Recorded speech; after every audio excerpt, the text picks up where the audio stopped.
Are you ready? Are you ready? Ready? Fight! It's time for Effingham Hearts football on your home for local sports, 97.9 XFM. Let's go to the sideline for the pregame show.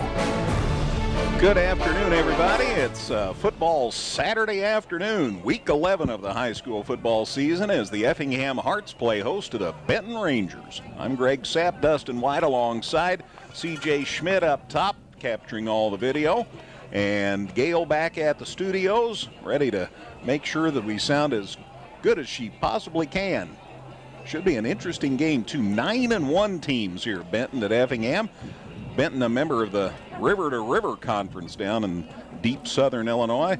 Benton, long way from here, about an hour and a half south on I-57, but they've had a really good season, and this is a team, Dustin, that mirrors Effingham as far as their one lost remarkably. They both won their first 7 games, then they both got beat week 8. They both won week 9, and they both won their first round game last week. Well, and both lost in week 8 to unquestionably the best team on their schedule. Mm-hmm. So, yeah, it's a couple of schools that have had a lot of success. Benton, the one thing that they have going for them is on the way up here. At least they had the wind, pretty strong wind at their back to get them up here a little quicker. Going to be a little bit harder trip for them to get back home. It's a breezy day out here, a pretty nice day for early November, but certainly a stiff wind blowing south to north. But, here's the thing that I get when I look at what Benton has done so far this season, and knowing very little about them, because it's just hard to know that much because we're concerned about Effingham and the teams they play. But I think that if you look at it, Effingham's probably going to be about as tough a team as they've played all season long.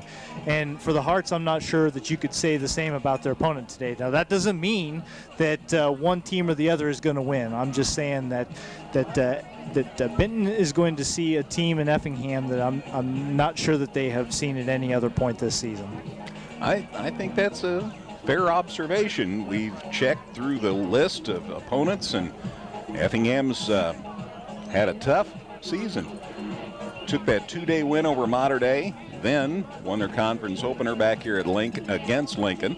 Went to Jerseyville. That's a tough ball game, and the Hearts prevailed. Then beat Mahomet Seymour pretty soundly. Won over Charleston, a tougher game than anybody expected, but Charleston, as it turns out, had a decent year this year. Then blanked Mattoon, then beat Taylorville, probably the most impressive win of the year, that win at Taylorville.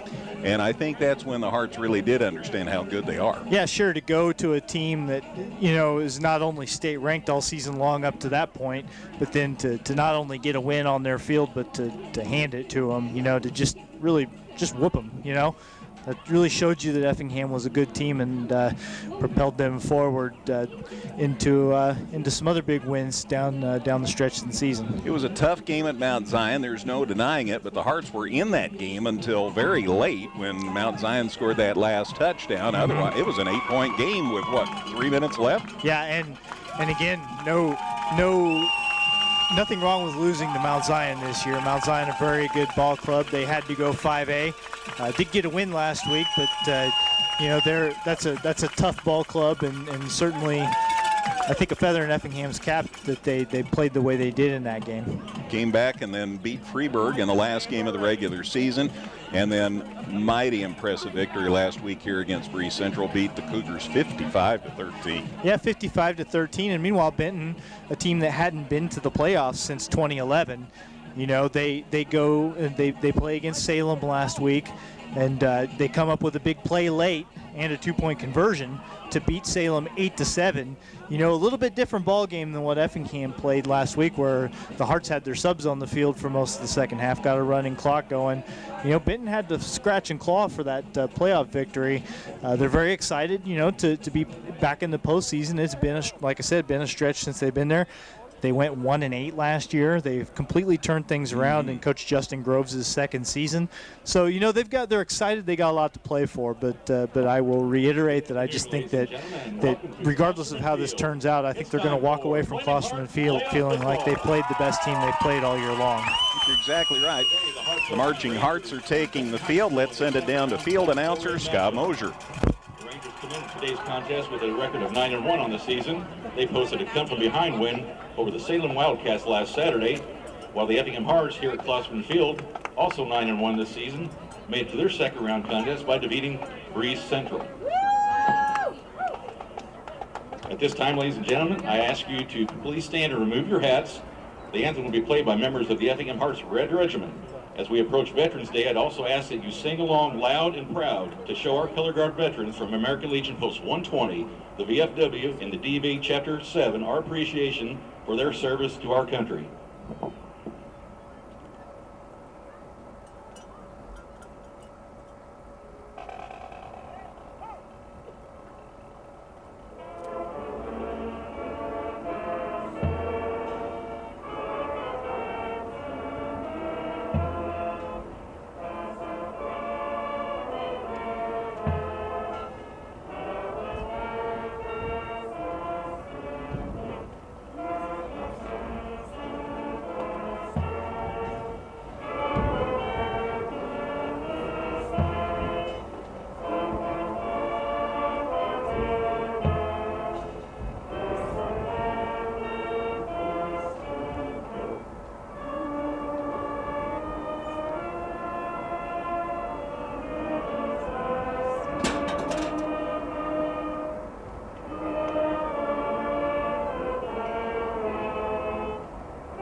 Marching Hearts Red Regiment and our national anthem.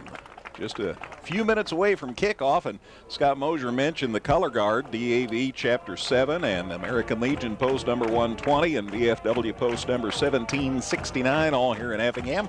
They've had a busy few days and more to come. Just a reminder, DAV Chapter 7 is the host chapter regarding the Veterans Day ceremony planned Monday morning at Effingham, downtown at the Veterans Memorial on the Courthouse Museum lawn. So keep that in mind for 10:30 Monday morning, and a special ceremony. And despite the lousy weather forecast for Monday, hope there'll be a big crowd there. Let's take a break. More about this one. Benton at Effingham. Postseason football on the way in a minute on 97.9 XFM. Visit us 24/7 at danheck.com and check out the specials we have going on right now. No one will sell you a new Chevrolet or Toyota for less. Let us prove it to you. See you today at Dan Heck Chevrolet Toyota, South Route 45 in Effingham. Effingham Express Care is there for all your urgent care needs. They're open 7 days a week and no appointment is needed for all injuries and illnesses. Plus, they have on-site x-ray. And they accept all major insurance and offer a self-pay discount. For more information, visit centralillinoisurgentcare.com. This is the Dan Heck Chevrolet Toyota pregame show.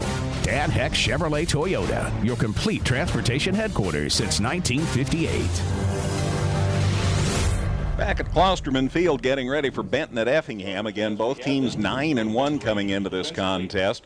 This is the third straight season, though, Dustin, that the Hearts have made it to the second round of the playoffs, and that's hard to quantify, but it sure has to help. Yeah, it's we talked about it a little bit during our open last week before the win over Breeze Central, that this is a run of postseason success that you very rarely see at Effingham, because it's just tough to do. It's tough to make the playoffs, and it's tough to win playoff games because obviously you're going up against some really good competition. So, yeah, so fans and players that are associated with the program right now, don't take this for granted, because this is a special kind of run that the Hearts program is going through right now, and it should be cherished, because you never know when you're going to be able to put this kind of success together again, and hopefully. Hopefully there's more to come this season. Every reason to believe that the Hearts have a pretty good, they have a chance to win today and go into the third round again for a second year, which, when does that happen, right? Not very often. So we'll see how it goes, but quite a run that this class of seniors have been on, as part of this program. It's a beautiful day. It is a windy day. Dustin talked about that a moment ago. The wind is primarily from the south, but mostly also the southwest. That has helped warm things up, but to a point. Obviously, the wind makes you cold, especially if you're out in it.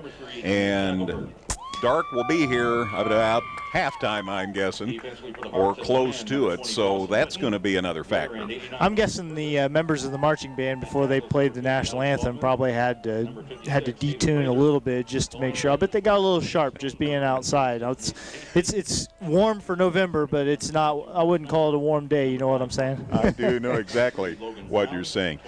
The other game that we're really keeping a close eye on today is Columbia and Fairbury Prairie Central, because whoever wins that game will be playing the winner of this game next week. Hearts have been home the first 2 weeks of the playoffs, so we're packing our bags for next week. Columbia is easier to say, okay? So from a broadcaster's point of view, you know, they're also the number 2 seed versus a 10 seed. Now, a lot of factors can kind of skew that seeding sometimes. You know, that it's based on records first and foremost, and so strength of schedule sometimes plays into it a little bit. But nonetheless, I think a 2 seed, you know, they're probably the favorite to win that game, and who you would think the Hearts might be up against next week if they should happen to win today, but we'll wait and see. But yeah, Columbia, a lot easier to say than Fairbury Prairie Central. That's a mouthful. Like, somebody's going to trip over that at some point if we have to say it a bunch. It's those intangibles that Dustin and I look at. We're going to call them by their mascot an awful lot if we are fortunate enough to get there. You know, knock on wood, not count our chickens before they hatch, anything like that. Benton, like we said, 9-1. You don't get to be 9-1 by accident. They're a good football team, I'm sure, and Effingham is going to have its hands full today. It should be a fun afternoon of football. We've told you who's playing whom and a couple of other items. I had a chance to let you know the full rundown as far as who's playing whom if I get to the correct stack of stuff, because I brought even more paraphernalia than usual. We'll start at 1A, work our way up. In 1A today, Greenfield's at Arcola. Also, Forreston's hosting Kewanee Weathersfield. Lena Winslow, and got a good friend, and Dale, if you're listening, you know I'm meaning you, buddy. Lee Wind is playing Orangeville at Orangeville today. Argenta, Oriana, and Carrollton are at Argenta. Morrison and Kirkland, Hiawatha in Morrison. Freeport Aquin and Stockton at Stockton. Camp Point Central is hosting Athens, and Central A&M, the 1A school besides Arcola in the region, is hosting Fisher, the Bunnies, this afternoon. 2A at Auburn, it's Maroa Forsyth and Auburn. It's Decatur, St. Therese, and Tuscola and Decatur, so not much of a trip for either of those schools. Pena, and Fithy and Oakwood. Bismarck Henning, it's Bismarck Henning, Rossville, Alvin, and Nashville. Knoxville and Watseka at Knoxville. Sterling Newman at Sterling Newman against Gibson City, Melvin Sibley. Clifton Central hosting Aledo, and Minunk Fieldcrest is hosting Elgin St. Edward. 3A, Byron hosts Durand Du Peck Co-op. Quincy Notre Dame, Beardstown's there. At Williamsville, they are hosting DuQuoin. At Fairfield, that's where Breeze Mater Dei is playing today. Spring Valley Hall, it's Princeton and Spring Valley Hall. At Wilmington, they host Eureka. At Farmington, they have Paxton Buckley Loda there. And undefeated Vandalia hosts Mount Carmel this afternoon. The other 4A games besides this one and Columbia Fairbury Prairie Central, Kewanee is at Coal City. Tolono Unity's at Kankakee McNamara. Elmhurst IC Catholic is playing Stillman Valley.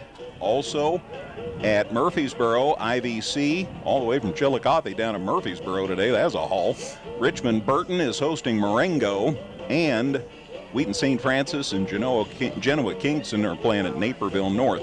And then 5A, Rockford Boylan is at Aurora Marmion Academy. Kankakee's down at Mascoutah as a trip. At Sycamore, they are hosting Lombard Montini. Rochester's at Highland. Wonder what the score will be in that one.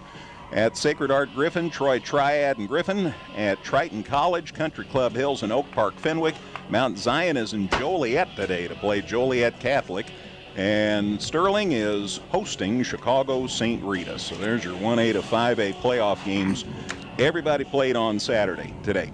2 more shout-outs. First of all, volleyball. Congratulations to Scott Klinger and everybody connected with the Altamont Indians. They lost last night in their super sectional volleyball match, but to make it a super section as their first ever volleyball sectional championship, and then lost in 3 sets last night, and certainly gave it their all. 25-21, 25-27, and that second one that Altamont won was a classic, and then 25-21. So NCOE wins. They go on to the Final Four. Altamont finishes 31-7 and 31-8-1. Tremendous season for Altamont. Finally, wanted to give a shout out to the kids from the area that were at the state cross country meet today. Brian Dust of St. Anthony, not our Brian Dust. This young man's a junior at St. Anthony High School. Finished 92nd in the boys. Went 16:22.04. He knocked 22 seconds off his sectional time. But how about Michael Carpenter of Cumberland? He finished 69th in 16:06.04. He knocked 52 seconds off his sectional time. So that's special.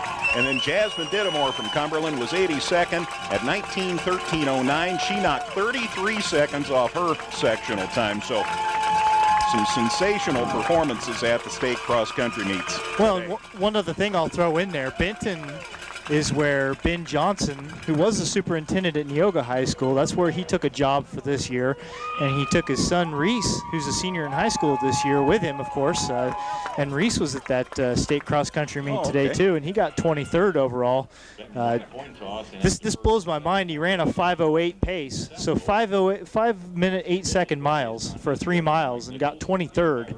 The top 3 times in that Class 1A meet were all sub 5-minute miles, which I run a lot, and I couldn't dream of running 1 mile in 5 minutes, let alone 3 of them consecutively. But quite impressive. And yeah, you get up to that meet, especially today was a good.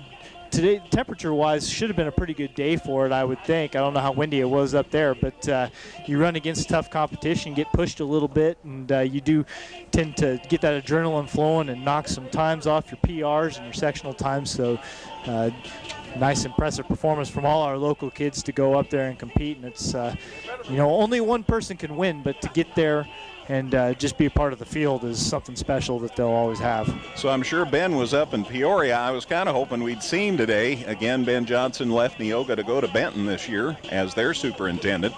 And but I'm sure he was up watching Reese in Peoria. Yep, up at Detweiler Park where they have the state cross-country meet every year. Obviously, St. Anthony, Matt Feldick used to have that yearly pilgrimage up to Detweiler Park to run in the state meet, and even win it once. So without a doubt, and of course Anna Sophia Keller, and just all kinds of legacy as far as cross country in this area.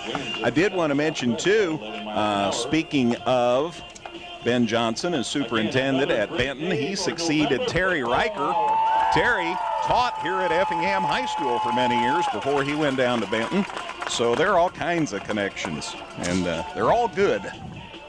We are ready for second-round playoff football. And Effingham's going to receive the receiving team out there on the field. So Benton going to take the opening kickoff. They've got the wind at their back, kicking to the north end of this field. Of course, like you said, a little bit of some west-east action on this wind as well, out of the southwest. Benton won the toss. They deferred, so they'll get it to start the second half.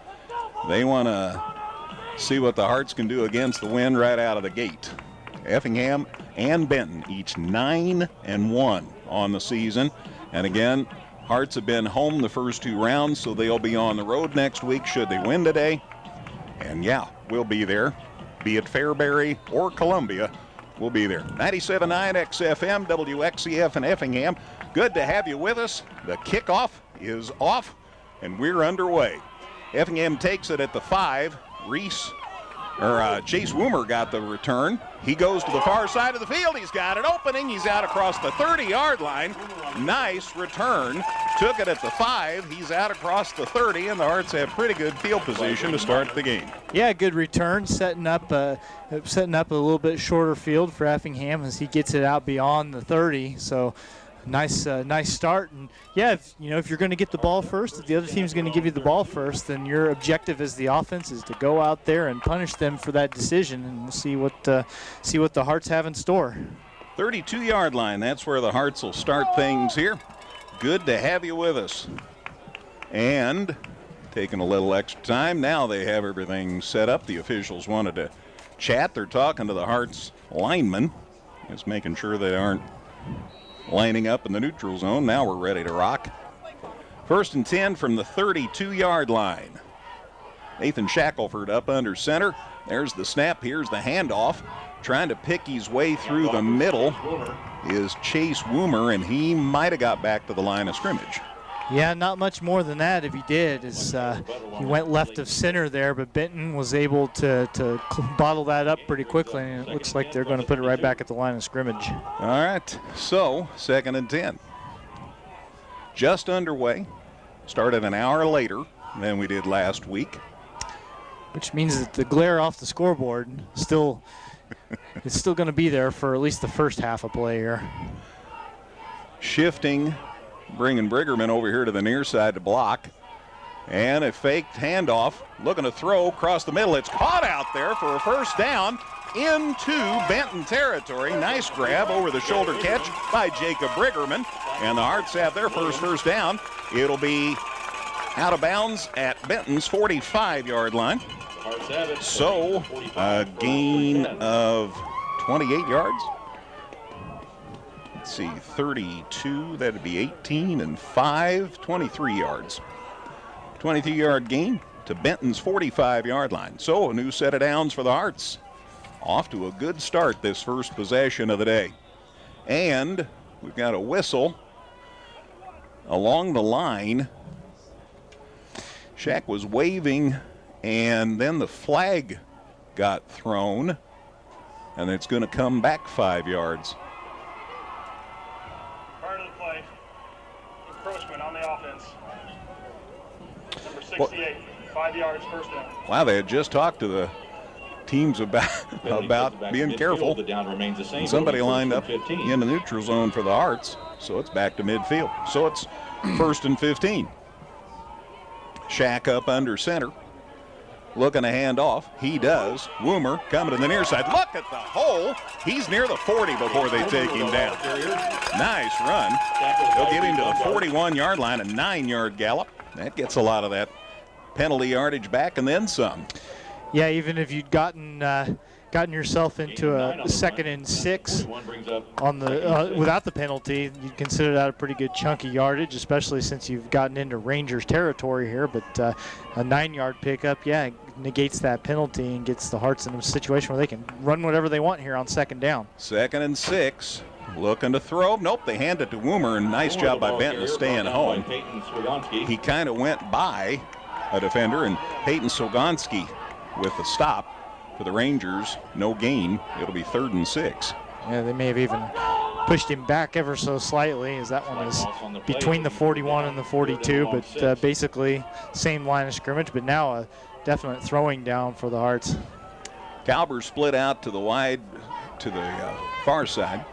Coming down here near us is Tristan Duncan. Got Woomer lined up beside Shaq. Got the hand. Nope, Shaq kept it, and they sniffed it out. He's got a big loss. Fell forward to the 43. Anyway, it's going to be 4th down. I'm sure the Hearts will think about going for it. They're punting against the wind if they punt. It's a loss to the 43. So it's 4th down and about long 7. Well, Benton clearly watched the game film as Effingham's punt team does come out on the field. They must have watched the game film from last week, because how many times did Shackelford successfully run that play action to Woomer and then run it up the middle against Breeze Central last week? They tried to do it here on a 3rd down situation, and it doesn't work out. So the punt by Witten off the toe of his foot. It doesn't go a long way. It's picked up by the Hearts. And Benton's going to have decent field position at about their 23-yard line. So from the 43 to the 23, about a 20-yard punt is all that occurs out of that. You would have liked to have gotten them a little deeper than that. Yeah, he definitely didn't make solid contact with that. Witten didn't. The snap was pretty good, so it's not like he had to track down a bad snap, but not able to get much into it. Effingham's defense going to have to step up here. So 1st and 10 for the Rangers at their 23, and down goes their quarterback. How about a sack on the first play of the game? Down goes Keegan Glover, the sophomore, for a big loss back inside the 15-yard line. Loss of 9 on the play to the 13-yard line. 13-yard line. So from the 23 to the 13, a 10-yard loss, and it's 2nd and 20. It'll be 2nd and 20. Austin Herbeth got there in the backfield, I believe. He's had a good postseason. Had a sack last week. There's the snap. As a direct snap, I think, to the back. And he finally goes down. He might have got to the 15. We'll see where they put it. Harts did a nice job of staying home on that. Ball carrier was Tyler Butler. Yep, that was Tyler Butler, their primary ball carrier out of the backfield, and he had nowhere to go. So right off the bat, Effingham's defense puts the Rangers in a 3rd and very long situation deep in their own territory. No gain brings up 3rd and 20. Yeah, if anything, he might have got a yard. So it's 3rd down and a whole bunch. From the shotgun, they snap and they hand it off, and he's still on his feet. On the carry. And the ball's ball out. came loose. Benton picks it up, and somebody better tackle that guy or he's going to be gone. Logan Brown has to run over a defender. He can't get an angle, and Benton's going to score. Well, that is just, I mean, listen. That's a touchdown for Quinn Gajewski. Recovered the fumble. Ball came loose. No. He picked it up, headed down the far sideline, touchdown. 13 instead of 23. It was Glover, the quarterback, who picked it up and ran the rest of the way. That's a fluke play, but it works. 86 yards. Took it. Sideline warning. Benton. And a Result of the play is a touchdown. sideline warning to Benton, but that's not a penalty. So it's a touchdown. 84 yards. 7:28 mark. So Glover, 84 yards for the score. It comes with 7:28 left in the first quarter. And Benton takes a 6-0 lead. Boy, the defense played great. Well, even on that play, they had bottled Butler up. He wasn't going to come anywhere close to getting the yardage he needed. Absolutely. So, 84-yard run. They try the kick, and it's good. And there's a flag on the play late. Effingham ran into the kicker after he put it through the uprights, the kicker being Chance DeVore. I think that's probably going to push. He's coming up limping a little bit after that play, and I think I don't know who the penalty is against. Let's see what the official shares here. Personal foul. Defense. Roughing the kicker. 15-yard penalty will be assessed on the kickoff. All right, so that's the story. PAT is good. The score comes with 7:28 to go in the first quarter. It's Benton 7, Effingham nothing. Gail, let's take a 30-second break on 97.9 XFM. Evergreen Nursing and Rehabilitation Center is proud to announce their new outpatient therapy. Evergreen now offers physical, occupational, and speech therapies for their patients. If you need therapy, don't worry. Evergreen's outpatient therapy can help you too. Give Evergreen a call today for a tour. Whether you're in the market to purchase a new or pre-owned vehicle, Northside Ford on North Keller Drive in Effingham will find a car that works for you. Check out their selection of cars and trucks today. Sure. A minute and 23 seconds on that drive, Greg. Three plays, 77 yards. Of course, there's an 84-yard touchdown run, but remember, the Hearts had thrown Benton for a loss on the first play of the possession. So they went backwards, and then they went a long way forward on that fumble recovery, kind of a fluke play. And then a personal foul on the end on the PAT against Effingham means that Benton is going to be kicking this from the 50-yard line. Actually, they've got it set up at Effingham's 45. Oh, 45, I'm sorry. 15-yarder on a personal foul, so they'll kick from Effingham's 45, and obviously the Hearts could be in real lousy field position. Let's see what happens here on the kick. It's high and end over end and deep into the end zone and out of the end zone. It's ends up out on the track. So the touchback gives the ball to the Hearts at the 20, and I'm always of the mind that the 20's not so bad as opposed to the 8 or something. So 1st and 10 for Effingham at the 20. This drive will start again with 7:28 to go in the first quarter, as no time elapsed there on the kickoff. 7-0 Benton. Again, 3 plays, 77 yards on the drive, although again, because of the sack, Glover ran at 84 yards for the score. And they had one guy that could have got him, and that was Logan Brown, and just a heck of a block by Benton took care of him, and Glover with the touchdown. And now Woomer gets a handoff, and he got a little bit of yardage. Actually might have lost a yard. Yeah, I don't know. Call it the 19. Loss of 1. And it's 2nd and 11. Yeah, I think the big thing is that you gotta. It's how you react to a play like that. You know, you're a long fumble recovery and run for a touchdown. You got to come out and answer it, and not let it get you down too early for the Hearts to hang their heads too much. Shack stays up under center. Here's the pass. Look and decides to run, and it's a good decision. 30, 40. 45, 47-yard line. So Shack says, I don't have anybody to throw to. I'll just tuck it under and go. He had Tristan Duncan coming down the near sideline, the left side of the field for the offense, and he had one-on-one coverage but couldn't quite get the separation he needed. So Shack pump fakes and then decides to run it himself, and gets all the way to the 47. So that's a 28-yard gain. Correct, to the 47. And 29-yard gain, I'm sorry. It was at the 19, so It was 28. Okay. So here we go. Handoff. And Woomer goes through the air with the greatest of ease. I'm going to be interested to see where they say he landed. He went flying through the air. Oh, not the most favorable of spots. I'm going to call it the 48 and give him one, and it's 2nd and 9. He all of a sudden was flying through the air. I thought he landed farther down the field, but just by a yard. So 2nd down. 7-0 Benton. Scored after they recovered their own fumble. Shack looking to throw. Got a little time. Cross the middle. It is led him a little long. It's incomplete. Holden Lewis was the intended receiver, and he had to dive for it and wasn't able to get there. So that'll bring up 3rd and 9. Yeah, Lewis coming over the middle of the field from right to left, and you're right. Led him a little bit too far. I think Shackelford, the pocket, was collapsing on him just a little bit there. Chase Woomer was holding the block, but didn't have much time left. Shack decided to go ahead and get it out of there, and maybe just a tick too soon for Holden Lewis to be able to make the catch. So Shack drops back to the shotgun here on 3rd and 9. Ball at Effingham's 48. Here comes Benton. Nice blocks. Here's the throw. Caught out there by Gillum, and he's got some room to the 30. To the 20-yard line before they take him down, and the Hearts have a 1st down. Nice run after the catch, and it was a nice catch. It's a good catch from Gillum, and just at the end, he didn't get all the extra yardage, but a little extra attitude at the end of the play. Got the stiff arm in, because he's much bigger than anybody out there in the Benton secondary trying to bring him down. 28-yard completion to Benton's 23. Hearts have had their most success when they've thrown the football. Shack stays in the gun here on 1st and 10. Handoff, Woomer. Big hole. Look at him go. He's inside the 15-yard line. Nice fake by Shack, too.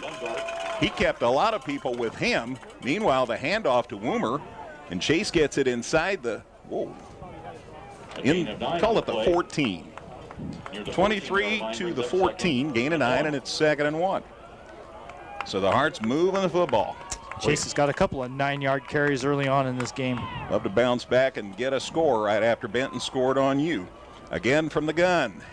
Shack keeps, dives forward to the 15.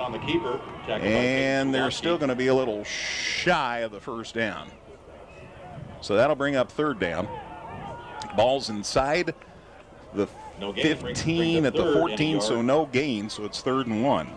Yeah, they tried again, play action to Woomer, and then Shackelford keeping, and again, Benton sniffed it out and was able to bring Nate down before he could get out of the backfield. 4:35 to go 1st quarter. 7-0 Benton. Hearts about lost the football, and they got it, and it is loose, and I think Benton's ended up with a football. Boy, I don't know what was supposed to happen there. I think it was a bad snap. I don't think it ever got to Shackelford, and then number 54 for Benton, Logan Williams, came out of the pile with it. So a lost turnover now for Effingham, and this game is off to what you would call an inauspicious start for the Hearts. Still at the 14, so no change about where the ball is except that Benton has it. Wow, they fumble and they score on the play. We fumble and they have the ball back. 4:27 for this drive to begin in the 1st quarter. It's 7-0 Benton, and the Rangers have the ball back. Looking to throw. Here come the Hearts. He's scrambling, and down he goes. Right about the 15-yard line. Might have got a yard, maybe two. In the backfield. Let's check about the spot here. Good work. Haven Prather's in there. Gain of a yard on the play. Also, Tristan Elkin. Austin Herbeth. It'll be 2nd and 9 from the 15. Call it the 15, a gain of 1. So it's 2nd and 9. They haven't had running room yet. They've run 4 plays and really haven't been able to get anything out of them. Again, they gained a bunch of yardage on a fluke play, but for the most part, Effingham's defense early on has given them nothing in the run game. Glover from the shotgun. But they've got Butler back there, too, and I think they might snap to either. This time the snap is to Glover, and he keeps. And the ball got fumbled, but I think that Benton got it back. No, there was no fumble. Pardon me. Glover gets it across the 15, but just to the... No gain, brings up 3rd down, 3rd and 9 from the 15. Man, it's hard to see. I've got the sun in just the wrong spot. So it's still at the 15. So it's 3rd and 9. This is when the Hearts need to come up with a big defensive play. There's the snap, looking to throw. He's got time. Now he's scrambling, and he goes to the far side of the field again, and he runs out of bounds. Glover on the scramble. And it's going to be really close to a first down. Yeah, the chain gang member holding the first down marker had to bail on the play because he had players coming toward him, but they're going to spot this thing. He did not get the first down. Actually, probably a couple of yards short, huh? So it's 4th down and about a yard and a half. Call it the 23-yard line, Dustin, so a gain of 8. So they still need a long yard. They've got their offensive personnel on the field. Going to go for it here on 4th and 1, deep in their territory. Trying to draw a penalty. I'm sure they are. Now they draw back. Now they call time, and now they'll kick. So good work by the Hearts defense. Force the punt. So Benton tried to see if they could get him to jump. When the Hearts did not jump, they called time. Back in 30 seconds. It's 7-0 Benton on 97.9 XFM.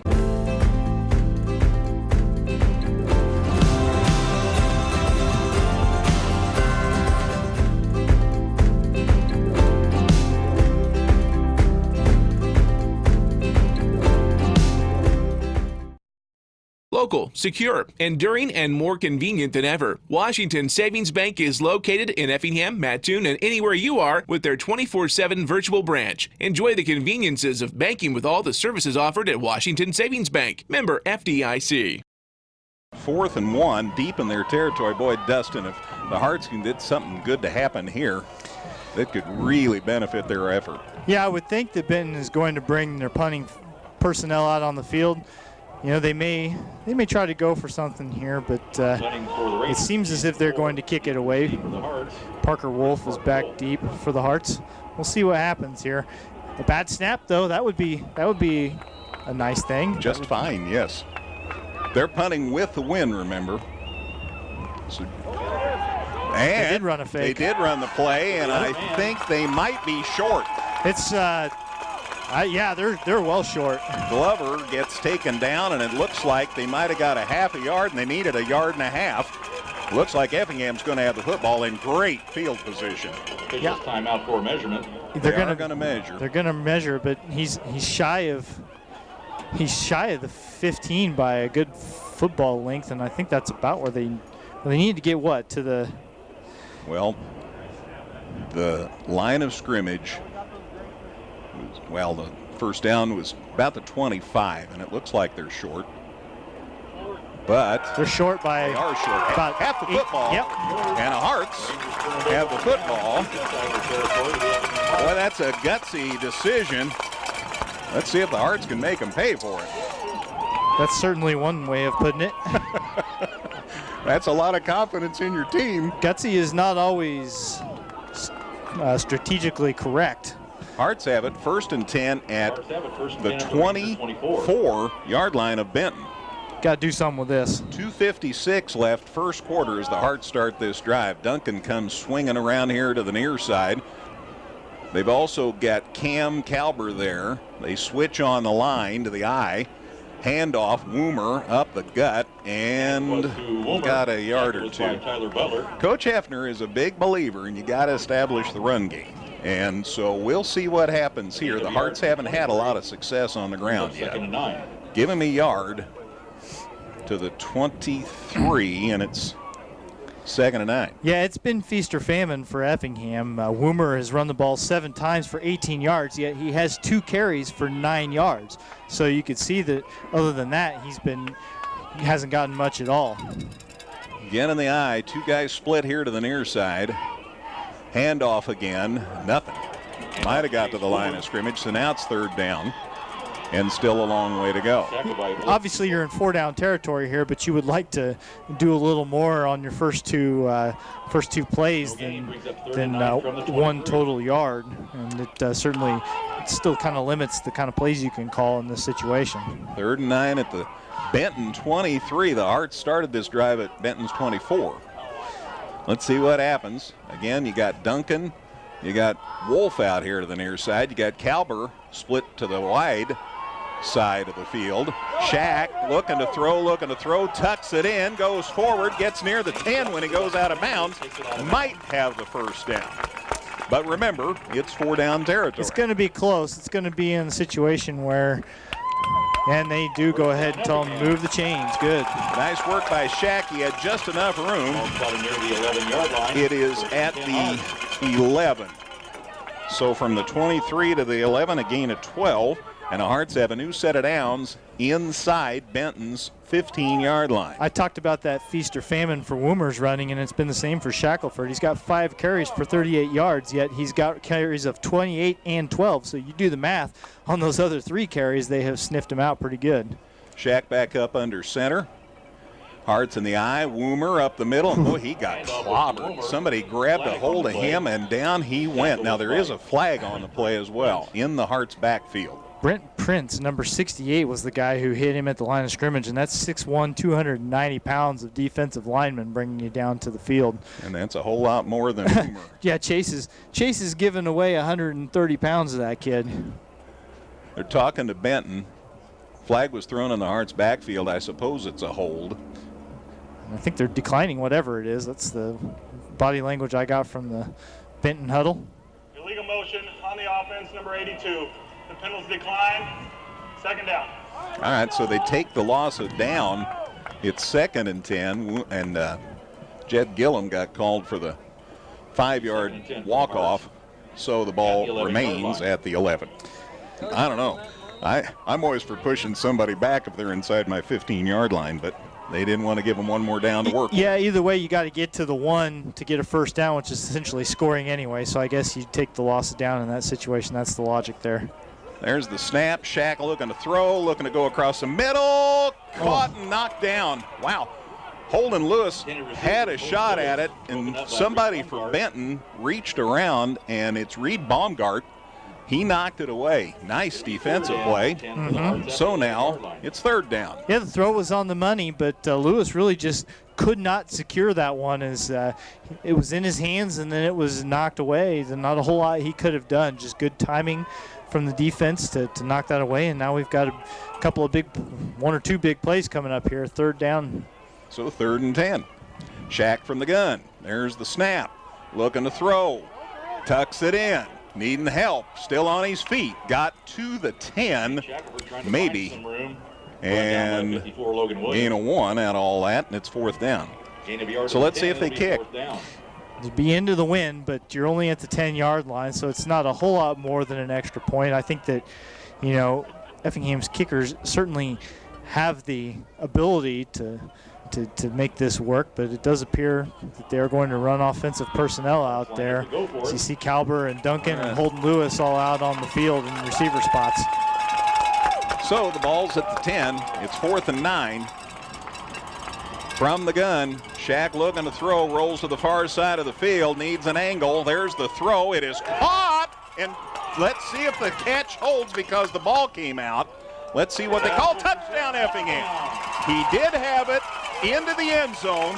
The ball came loose after that. That's why I wanted to wait until I saw the signal from the official. Touchdown Effingham. Tristan Duncan with the catch, by the way. The reception was to Holden Lewis. Holden Lewis, I'm sorry. So Holden Lewis with the catch.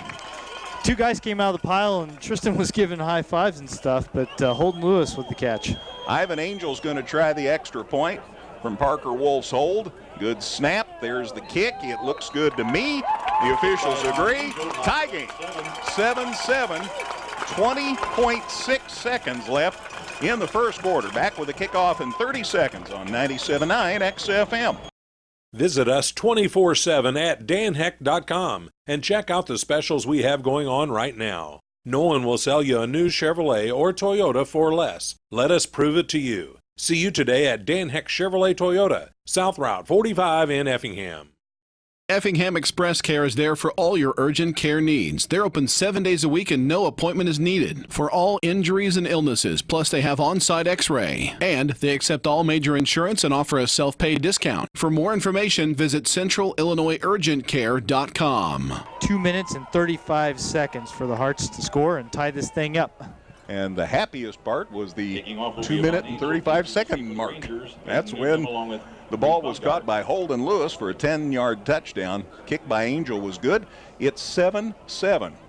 Benton and Effingham with 20.6 seconds left in the first quarter. Gosh, Dustin, you just had to score on that possession after you got the ball inside their 25-yard line. Yep, absolutely. Capitalize on the bad decision to go with the fake punt there for Benton and get this thing tied up and now let your defense go out and stand them up again. Ivan Angel with the kickoff, high end over end against that wind. It's caught at about the 20, and spin move into a double team. Down he goes. Reed Baumgarten's thinking, maybe I'll just shelve that spin move, because he went down like he was shot. Two guys got a hold of him, and it'll be first down for the Rangers out across the 25-yard line. Let's see about the spot. 27-yard line. 26 and a half. Rangers have it first and 10 at the 27. So, Ranger football, 14.8 seconds left in the first quarter. Then we'll see about how things go as the Hearts shift here defensively. Benton still hasn't put the ball in the air, by the way. Handoff, and man, immediate tackle. Barely got the handoff made, and I am telling you, Tyler Butler. First tackle was Mason Dixie. I mean, that's the thing. Got hit a lick. Aside from that fumble recovery, a fluke play, I mean, Effingham's defense is giving nothing away here. That ends the quarter after one in our second round football playoff game at Effingham. It's Effingham 7, Benton 7 on 97.9 XFM. Evergreen Nursing and Rehabilitation Center is proud to announce their new outpatient therapy. Evergreen now offers physical, occupational, and speech therapies for their patients. If you need therapy, don't worry. Evergreen's outpatient therapy can help you too. Give Evergreen a call today for a tour. Whether you're in the market to purchase a new or pre-owned vehicle, Northside Ford on North Keller Drive in Effingham will find a car that works for you. Check out their selection of cars and trucks today. All right, after one, Effingham 7, Benton 7. And we change ends of the field. So we'll see about who It'll be second 11 from the can 26. take advantage of the conditions. Again, a strong wind blowing from the southwest, and now Benton's working against it. And they pass out in the flats, and they bounce the throw. Good job by the receiver to cover it up just in case they called it a fumble. Incomplete pass. But it's ruled an incomplete pass, and it'll be second and 10. So as soon as they go against the wind and they put the ball in the air for the first time, granted it was a screen pass, not a downfield throw, but still that's the first time that Benton has thrown it. And again, aside from that fumble recovery play, it's because they had netted -2 yards in the ground game all afternoon long. So it's 3rd and 11. There's a pass. It is caught. Oh. Down he goes. Oh. Holy cow, what a hit out there by Jacob Stoneburner. Yeah, Chase Thomas caught that ball and got obliterated. Maybe sorry that he caught it. Holy cow, what a hit by Stoneburner. Nice and clean, but Manny hit him a lick. And the ball ends up back at the 21. There's a loss of 5 on that pass completion. And it's 4th down and a whole bunch. 4th and 16. And they're punting against the wind, so conceivably the Hearts are again going to have great field position. And we'll see if they Probably not going to try to fake 2 times in a row here. Not on 4th and 16, I'll bet you. There's the punt. Now, Harts might have got a hand on it, and it ends up right about midfield. Benton tags it out at Benton's 49-yard line. So the line of scrimmage was a 21, so a 28-yard punt, and the Harts started in Benton territory. Will take on the winner of the Columbia. Scott's got a score for us. At the half, it's Prairie Central 14 and Columbia 7. All right. So Prairie Central is ahead of Columbia 14-7. The winner of this game will play the winner of that game next week. 11:04 left second quarter to start this drive. Shack up under center. Got Calber out here to the near side. And they handed up the gut, and I think Logan Brown got a carry. I think Logan Brown. Yeah, we haven't seen Logan on offense for a while.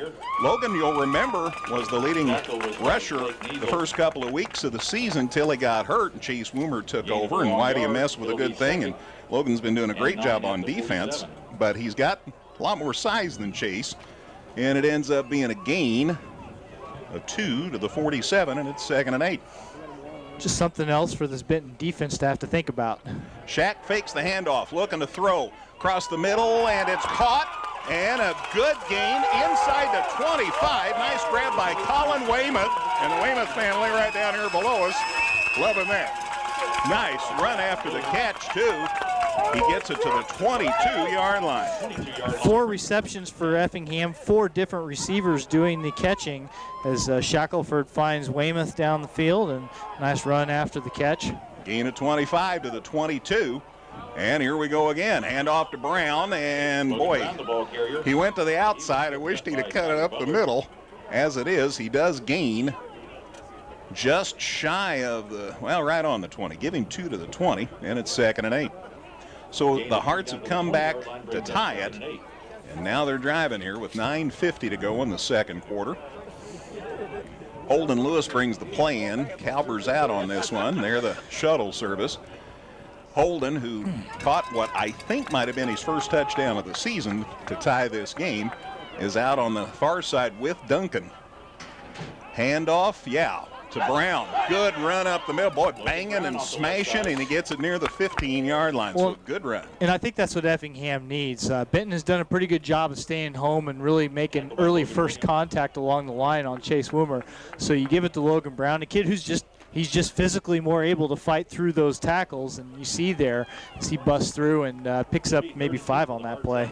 Gain of 6. They'll give him to the 14-yard line. So it's 3rd and 2. And we've got a problem here. A flag. Yep. And it's on the Harts. That's a tough one because 3rd and 2 deep in their territory. You got 2 plays. Instead, it's a false start against Effingham, and they're going to come back 5 yards. So that'll make it 3rd and 7.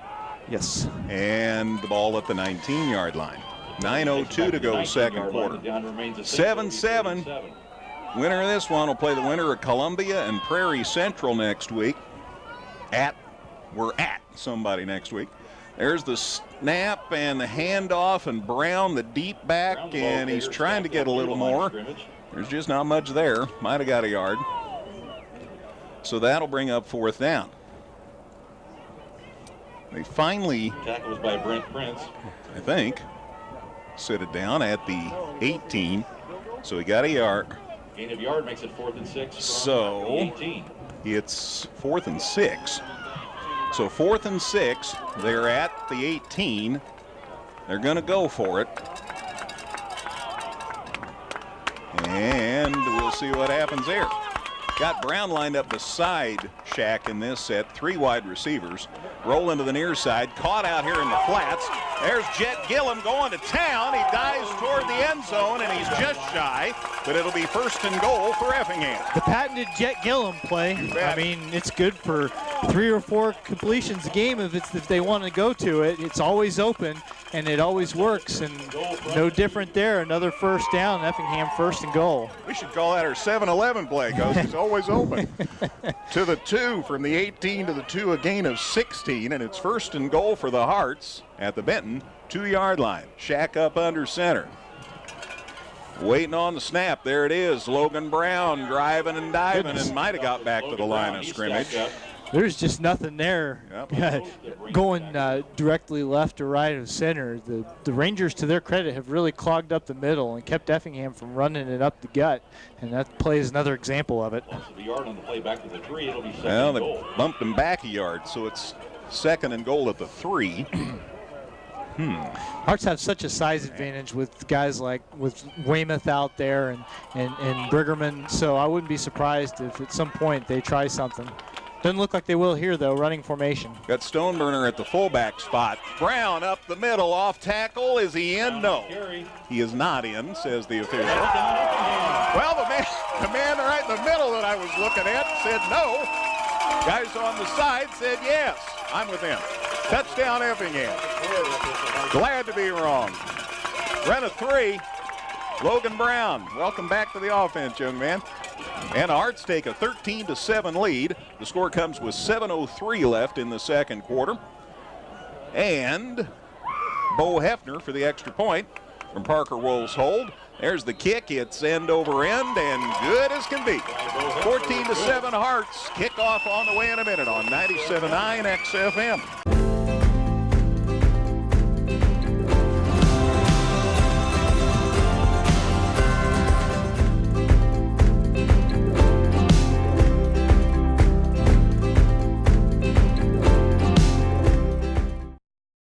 Local, secure, enduring, and more convenient than ever. Washington Savings Bank is located in Effingham, Mattoon, and anywhere you are with their 24/7 virtual branch. Enjoy the conveniences of banking with all the services offered at Washington Savings Bank. Member FDIC.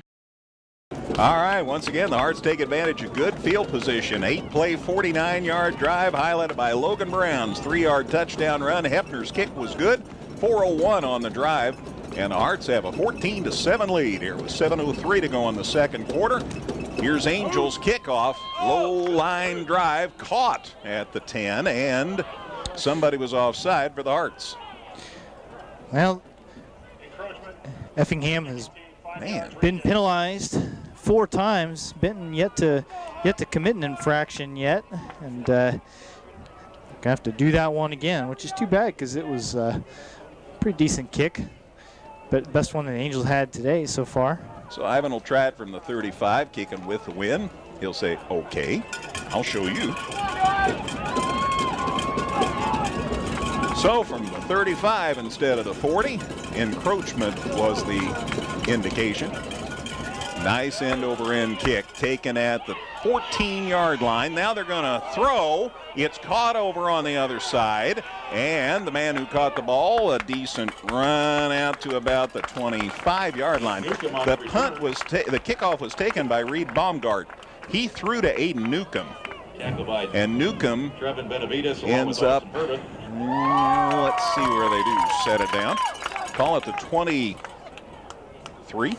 It's kind of a similar play to the one that they scored their big touchdown against, or not touchdown, but they had a big play against Salem late in the game where they threw a lateral and then the running back threw it downfield to set up their score to beat Salem in their playoff game last week. So they'll get some interesting play calls for sure. 2-tackle 2, Trevin Benavides on the stop for the Hearts. Here's a handoff on 1st and 10, and he gets near the 15, but not much more than that. Tyler Butler got the handoff for the Rangers.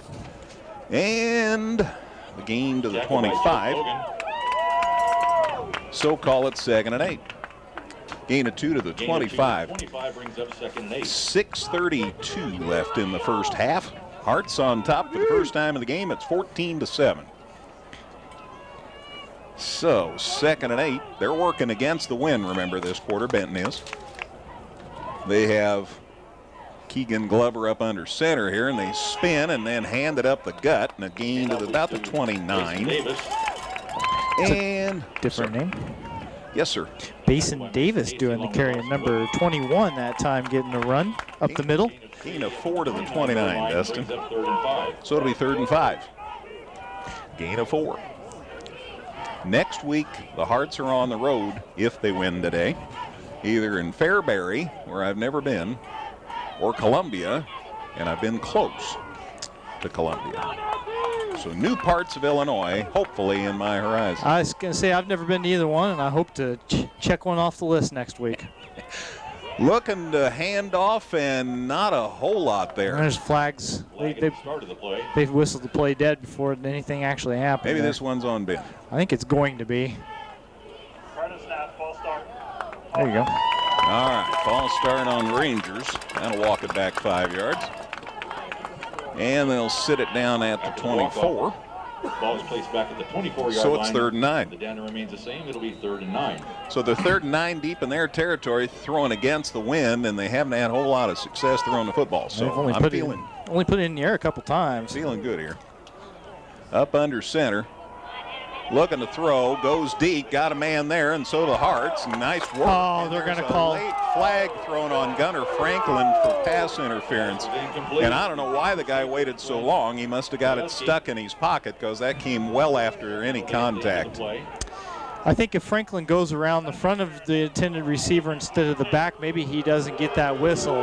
It looked bad, or it looked worse than I think it actually was. I don't know how much contact there actually was, but Effingham has certainly gotten more flags thrown against them, and you can add that to the list. So 15 yards, and that certainly bails Benton out of a problem. They're going to see the ball moved out 15 yards to their 39, and they have a new set of downs. Yeah, I mean, that was a ball that was up for grabs, not particularly well thrown, like you say, into the wind. But they get a break. They are at their 39, 1st and 10, and another flag.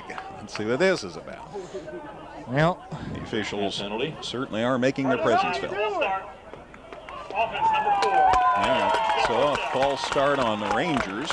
So it's 1st and 15 for them.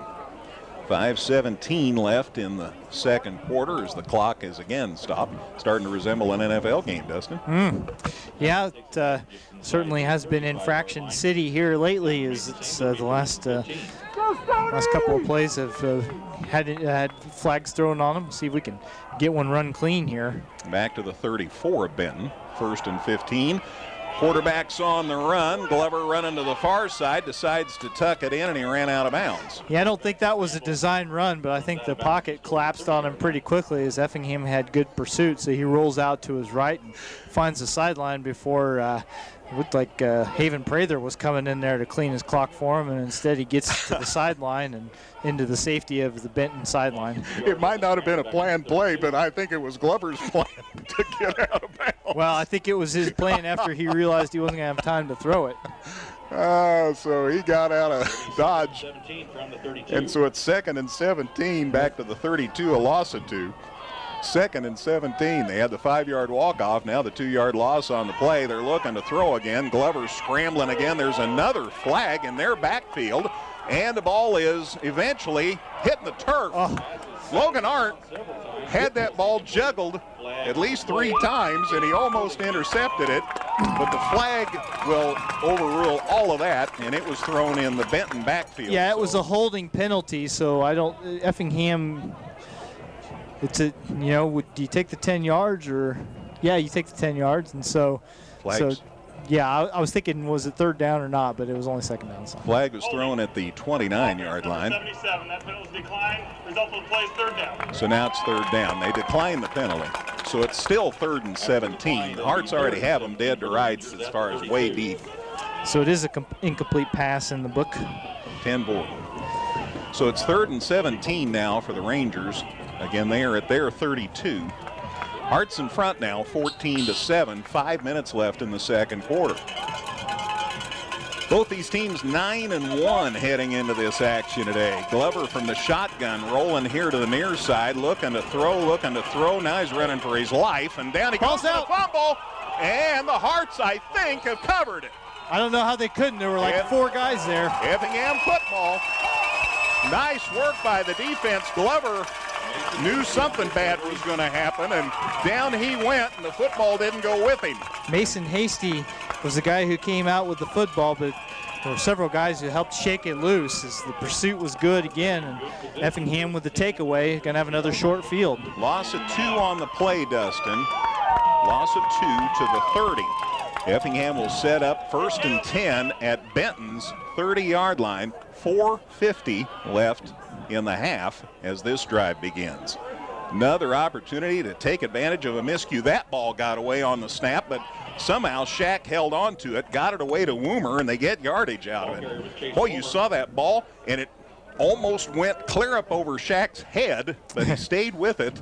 And now we've got a Benton kid down at about the 34-yard line. Well, and that is Tyler Butler, who's a two-way player for these Rangers. And the tough thing for them is that he's also their primary running back. So for the Rangers' sake, you hope that he's just shaken up and will be able to get back into the action. But so far, he hasn't gotten up off the turf. 27-yard line. So a gain of 3 for Shack for Woomer on that play.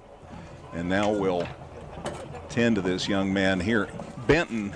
The one thing, well, one of a few things that I looked at over the course of the week, Benton isn't deep. They have a lot of guys who have to do a lot of things, and this could really be something they could ill afford. Aside from the fact you hate to see a kid get hurt, they don't run very deep, and so this could certainly have a big impact on the game.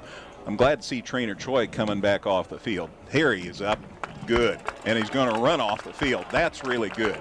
He has to sit out of play since the time stopped to tend to him, but I'm really glad to see Tyler Butler run off the field. So he'll be back in next play, I'm sure. So the ball again at the 27 of Benton. Hearts have it 2nd and 7 at Benton's 27. 4:38 to go, second quarter. 2nd and 7 at the 27. And the play clock's running. So the Hearts would huddle up over on the sideline. Now they're good. Shack up under center on 2nd and 7 at the 27. Got Calber coming. Now they hand it off. Woomer's back in. And Chase got maybe inside the 25. Check on the spot here. Chase a little slow coming up. A whole lot of moving parts to that play and guys going this way and that. But at the end of the day, it was just a run up the middle for Woomer, who you're right is favoring maybe his right leg as he comes out of that pile and after just a couple of yards picked up. Give him 2 to the 25, and it's 3rd and 5. 3:54 to go, second quarter. Hearts in front, 14-7 at Benton's 25. Hearts trying to tack on a 3rd consecutive score after Benton scored on a razzle-dazzle play to start things. Handoff, Woomer, nope, they kept Shack up the middle. Touchdown, Effingham. That was beautiful. I thought sure he'd hand it off to Woomer. Shack took it up the gut instead. Touchdown, Hearts. That extends the lead to 20-7. The score comes with 3:33 to go in the second quarter. 25-yard run. 3 scores on that with 3:33 to go. And it was 3rd down with 3 to go.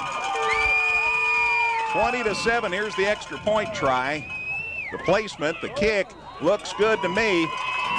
Officials agree. Ivan Angel with the extra point, and it's 21-7 Hearts.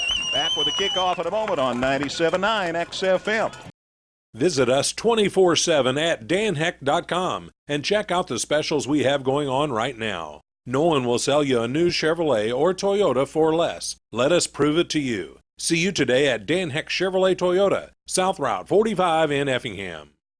Effingham Express Care is there for all your urgent care needs. They're open 7 days a week and no appointment is needed for all injuries and illnesses. Plus, they have on-site x-ray. And they accept all major insurance and offer a self-pay discount. For more information, visit centralillinoisurgentcare.com. Fairbury Prairie Central was leading Columbia at the half 14-7. The winner of that game plays the winner of this game next week. Hearts now lead at 21-7. With 3:33 to go in the second quarter. 3-play, 30-yard drive. Again, the Hearts took advantage of great field position. Minute 17 on the drive. Shack's run up the gut for 25 yards. Angels' extra point was good, and it's 21-7. Here's the return as Baumgart took it inside the 5 and runs it out across the 20, out across the 30. And they'll spot it at the 32-yard line. The Rangers have it 1st and 10 at their own 32. So 1st and 10, Benton with 3:27 to go in the second quarter to start this drive. Effingham was down 7-0. They fumbled. Benton fumbled and then picked it up and ran it 84 yards for a score.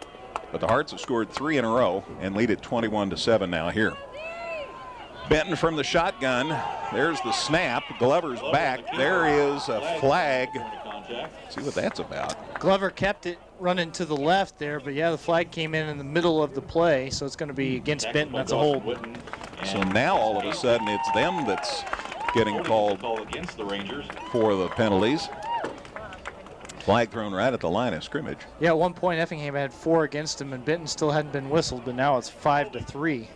Offense number 77. So it is a hold. Where are they going? I want to see where they sit this down. Must have been in the backfield, so well, not only did they're going to lose some yardage on it, plus the 10-yard walk-off, it's going to be all the way back to the 20-yard line. Inside the 20. So they lost 2 on the play, then the 10-yard walk-off. So it's 1st and 22 at their own 20. So all of a sudden this game's turned around, man. Handoff, and close to the 25. Nice to see Tyler Butler back in there on offense after he got shook up earlier. Haven Prather in on the stop, number 56. The gains to the 24, so gain of 4, and that'll make it 2nd and 18. The 24-yard line. It'll be 2nd and 20. Butler just 4 yards on his 4 carries, as he had drawn even on his previous 3 attempts. Effingham is really, for the most part, again, aside from one fluky play, Effingham's defense has been stifling. And again, Benton in tough territory here. Looking to throw. Here come the Hearts. He scrambles. He gets loose. There's the pass, and the receiver tried to come back, but it bounces, and it's incomplete. It was pretty close to a good play. Good scrambling on the part of Keegan Glover to make that throw, but just left it a little short for his receiver along the far sideline. And it was Peyton Bayless, by the way, the receiver, and got 7-1 out there in the same territory, so I always have to wait. Peyton Bayless was the intended receiver, so it's incomplete. That stops the clock with 2:17 to go in the half, and it brings up a 3rd and 18, still at the 24. Be a big stop for Effingham to get the ball back with a little bit of time. Remember, Benton's going to get the football to start the second half. So, man, if you could get the ball back and tack on some more points before halftime, that would be backbreaking. Hearts have all 3 of their timeouts, and down goes the quarterback. Sack City, man. Lots of guys in on that one. I don't know who to say got the sack, because there were at least 4 red jerseys in the neighborhood before he could even think. Stoneburner hit him first. Bauman was there. Tristan Elkin was there. Oh, my goodness. Hearts call time because it's 4th and 26. So the ball is back to the 15, Dustin, so a loss of 9. And, well, not the 9. Excuse me. Let me double check on the spot. I'm sorry. Looks like more like the 16. 16, yeah. All right. And here's the thing. Keegan Glover had that 84-yard touchdown run. Yeah. Okay? But he is at 70 rushing yards for the game. He has been hit. He's been sacked a couple of times. He's been hit for several losses. I mean, if you take out that play, which I know that's cherry picking, okay, but still, you take that play out, and they have rushed for negative. They've gotten negative offensive yardage in this first half. So the Hearts defense has been really good. It gave up some quick points, but aside from that, they are controlling this football game, and they've set up the offense with some really short fields that they have capitalized on. So here's Benton's story. It's 4th and 26. They're at their own 16, and they're punting against the wind. Enjoy. Yeah. So let's see what happens here. You know, Chance DeVore got a decent one off his last time. We'll see what he can do here. He's punting from near his own goal line. There's the snap. Here's the punt. It's straight up the chute. Boy, the Hearts are going to have great field position. It hits inside the 35, dies at Benton's 35-yard line. Once again, the Hearts with splendid field position to start this drive with 2:02 left in the second quarter. Yeah, you think 2:02, that's not very much time to try and do something, but whenever you only have to move the ball 35 yards exactly, as it turns out, with the spot, it's pretty doable. Got a nice comment from a gentleman working in the field right now. He says, "Thanks for helping us farmers out with the broadcast." Our pleasure, Ron. Thank you. First and 10 for the Hearts at Benton's 35-yard line. Hearts already in front, 21-7. Shack looking to throw. Now he's got a scramble. He gets it knocked loose. The ball's loose. Fumble on the play. And let's see who ends up with this. I think Effingham kept it. Effingham recovered the and fumble. They did. Yeah, That he was was scary. rolling, had the ball knocked away from behind there, but able to wrap it up. The defender had him by the back of his uniform top. And now here's the pass. And what a catch by Duncan. Holy cow. Still on his feet. They thought they had him. He's to the 10. Still on his feet. To the 5. Inside the 5. First and goal for the Hearts.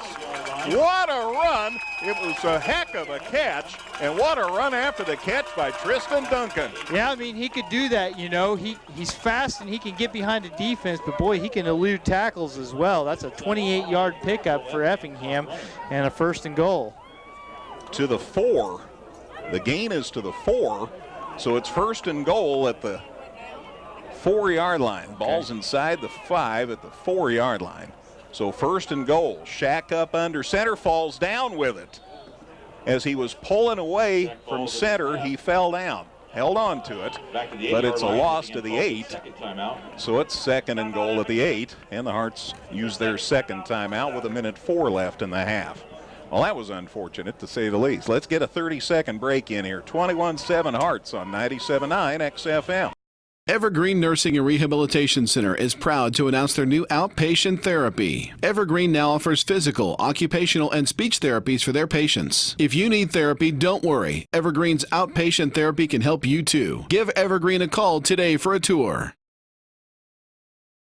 Whether you're in the market to purchase a new or pre-owned vehicle, Northside Ford on North Keller Drive in Effingham will find a car that works for you. Check out their selection of cars and trucks today. So the ball was just inside the 5. Now it's at the 8. So it's still second and goal, but a little farther to the goal line. 1:04 to go before the half.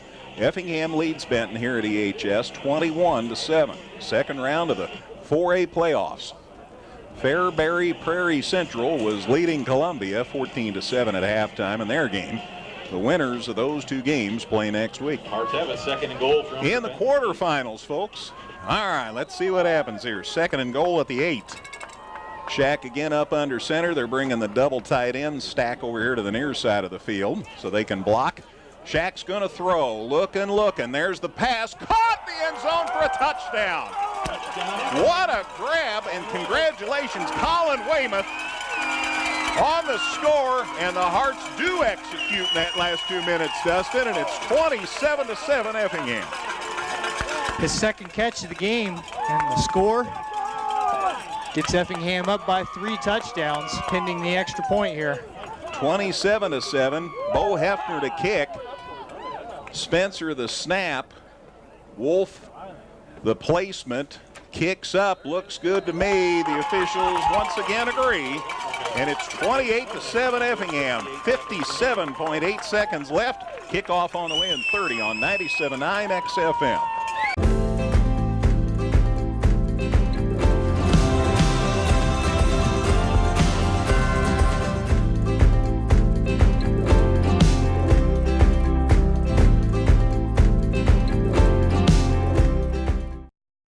Local, secure, enduring, and more convenient than ever. Washington Savings Bank is located in Effingham, Mattoon, and anywhere you are with their 24/7 virtual branch. Enjoy the conveniences of banking with all the services offered at Washington Savings Bank. Member FDIC.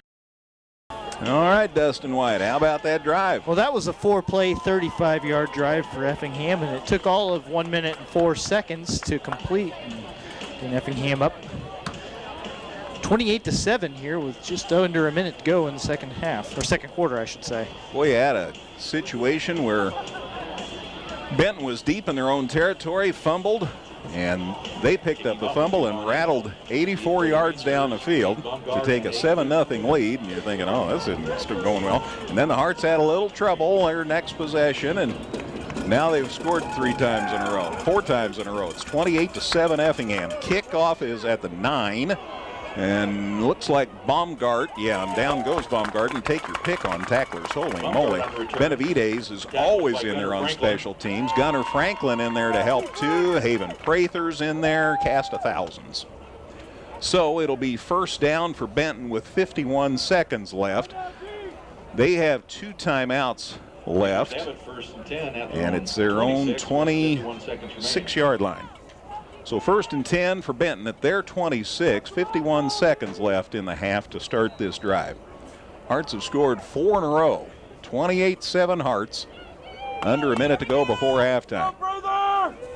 Glover up under center on first down, handoff, and a gain maybe to the 30, which is decent for them. They've had a rough go so far. Finally peeling himself off the field is Peyton Swagonski. He's a junior, all of 145 pounds. And the gain is to the 29, so a gain of 3, and it's 2nd and 7. Tackle was by Alex Balkman. His first carry of the game. And looks like they're not going to try anything fancy. They're just letting the clock run. So 2nd and 7 at their 29, and we're down to 15 seconds in the half. They are going to run one more play.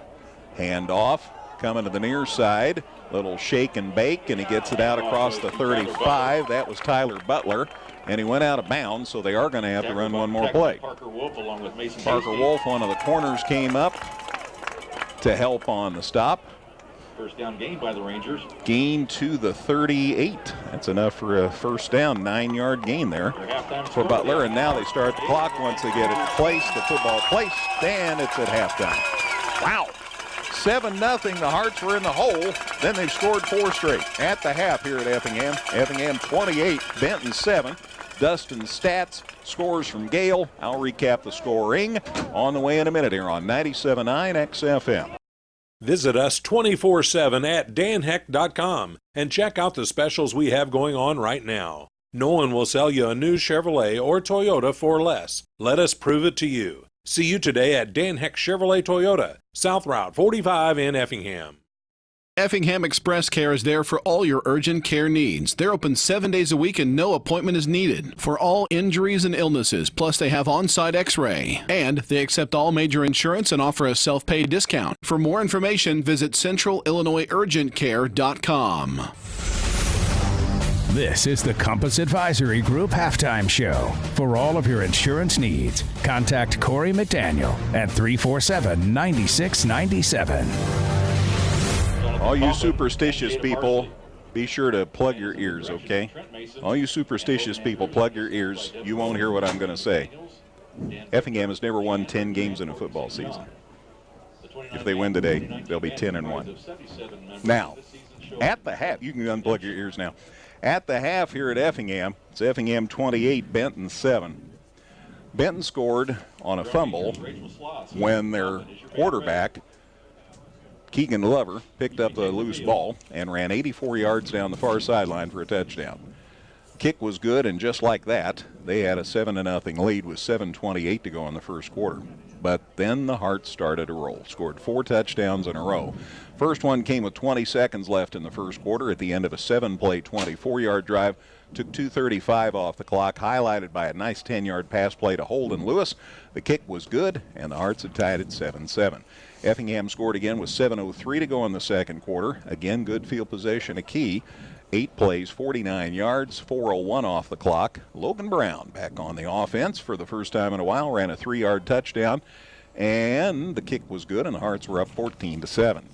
Then with 3:33 to go in the second quarter, a 3-play, 30-yard drive that took 1:17 off the clock, and that was highlighted by a great run right up the gut by Nathan Shackelford for 25 yards.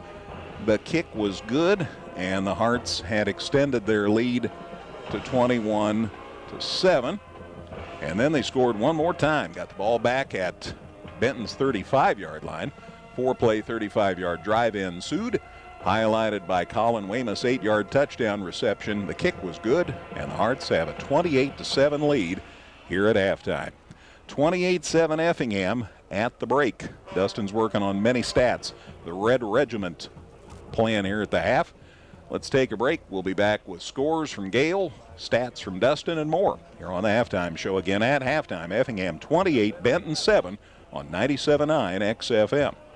Evergreen Nursing and Rehabilitation Center is proud to announce their new outpatient therapy. Evergreen now offers physical, occupational, and speech therapies for their patients. If you need therapy, don't worry. Evergreen's outpatient therapy can help you too. Give Evergreen a call today for a tour.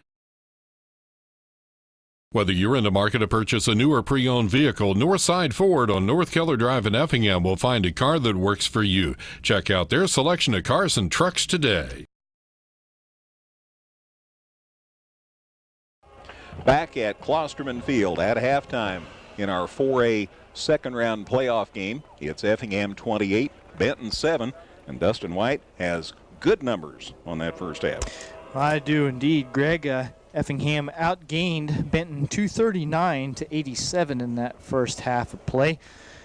Now you remember that Benton scored its touchdown on an 84-yard run from their quarterback, Keegan Glover, on a recovered fumble. So that's 84 yards, and they gained 87 total in the half. So outside of that one play, the remaining 20 plays that Benton ran, they gained a total of 3 yards against this Effingham defense. So quite a showing from the Hearts D. And even on that play, they had stuffed a run.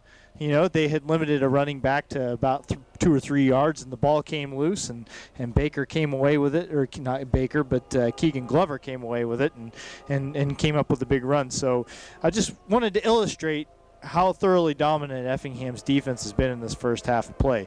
As far as the running game goes, Effingham, they've run the ball 26 times, gained 99 yards. That's a 3.8-yard average. The Hearts with 2 of their 4 touchdowns coming on the ground.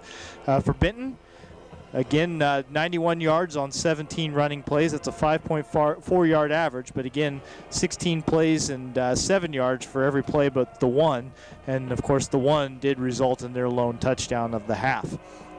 As far as passing, Effingham has put the ball in the air 9 times in this game and completed 7 of them without any interceptions. 140 yards and 2 more touchdowns through the air for Effingham. Benton, 4 pass plays, 1 completed. And it was the the worst result of them all because they lost 4 yards on that. So they have got negative 4 yards in the passing game for the half. So again, Effingham 35 plays, 239 yards from scrimmage. Benton 21 plays, 87 yards from scrimmage. The Hearts with 8 first downs, 3 on the ground, 5 through the air. Benton has 3 first downs, 2 in the running game, 1 by penalty. Turnover story, each team has 1. They have both fumbled the ball twice and lost 1 of them. Penalties, Effingham's been penalized 5 times for 45 yards, Benton 3 times for 20 yards. Time of possession, pretty lopsided. Effingham 15 minutes and 7 seconds in that first half. Benton just 8 minutes and 53 seconds of possession time as we enter halftime.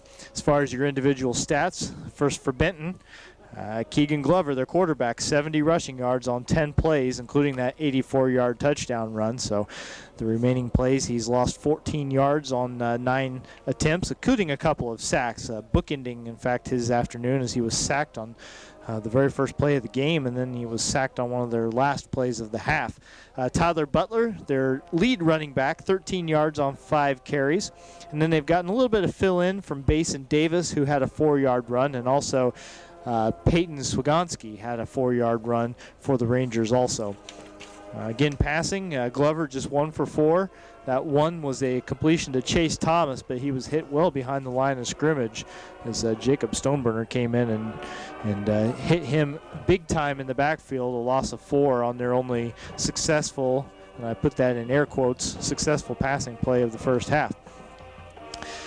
Chance DeVore has punted the ball twice for these Rangers, 47 yards, just a 23.5-yard average. Reed Baumgart, 3 kick returns for 48 yards. Aiden Newcomb had a 9-yard kick return.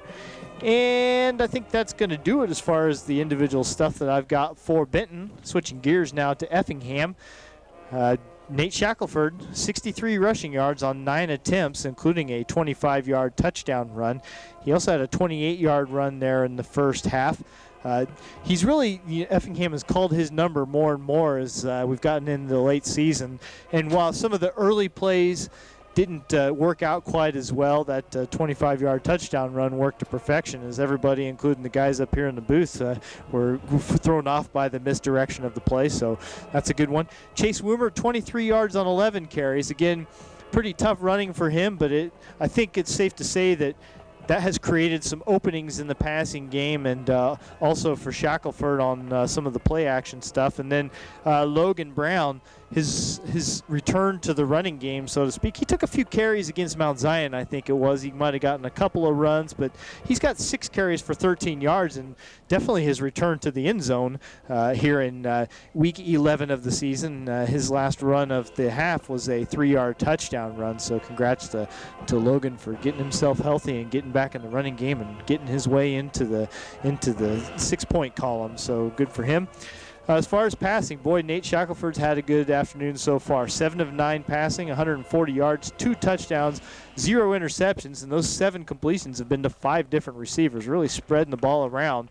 Jet Gillum leads all players with receiving yards, 2 catches for 46 yards. But Colin Weymouth not far behind, 2 receptions for 33 yards, and he caught an 8-yard touchdown pass. Holton Lewis has also gotten in the end zone. He had a 10-yard catch. Jacob Briggerman, a 23-yard catch in this game, and Tristan Duncan, a 28-yard reception. A lot of run after the catch there for Effingham's leading receiver, who really, it took a little while for them to get him into the action, but it just shows how many weapons they've got, that they were able to wait until late in the second half before the ball found Duncan's hands, and yet they had 140 passing yards in that first half. This is a deep Effingham offense, and Shackelford's done a good job of spreading the ball around. Dawson Witten just 1 punt, and he didn't get a hold of it. It was just a 20-yarder.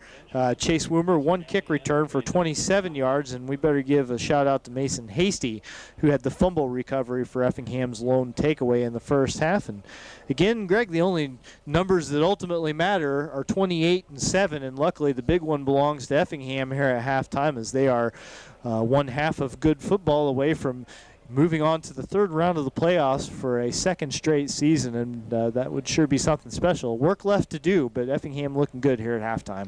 Thank you very much, Dustin. As always, a wonderful job putting the numbers together and helping us make sense of them. At halftime, again, 28-7 Effingham. I can give you another 28-7 score.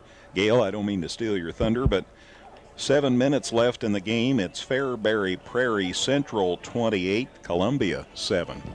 So it looks like Prairie Central will be playing the winner of this game next week. That's the 10 seed with the lead over the 2 seed. So, if the seedings are to be trusted at all, that would, that's an upset in the working.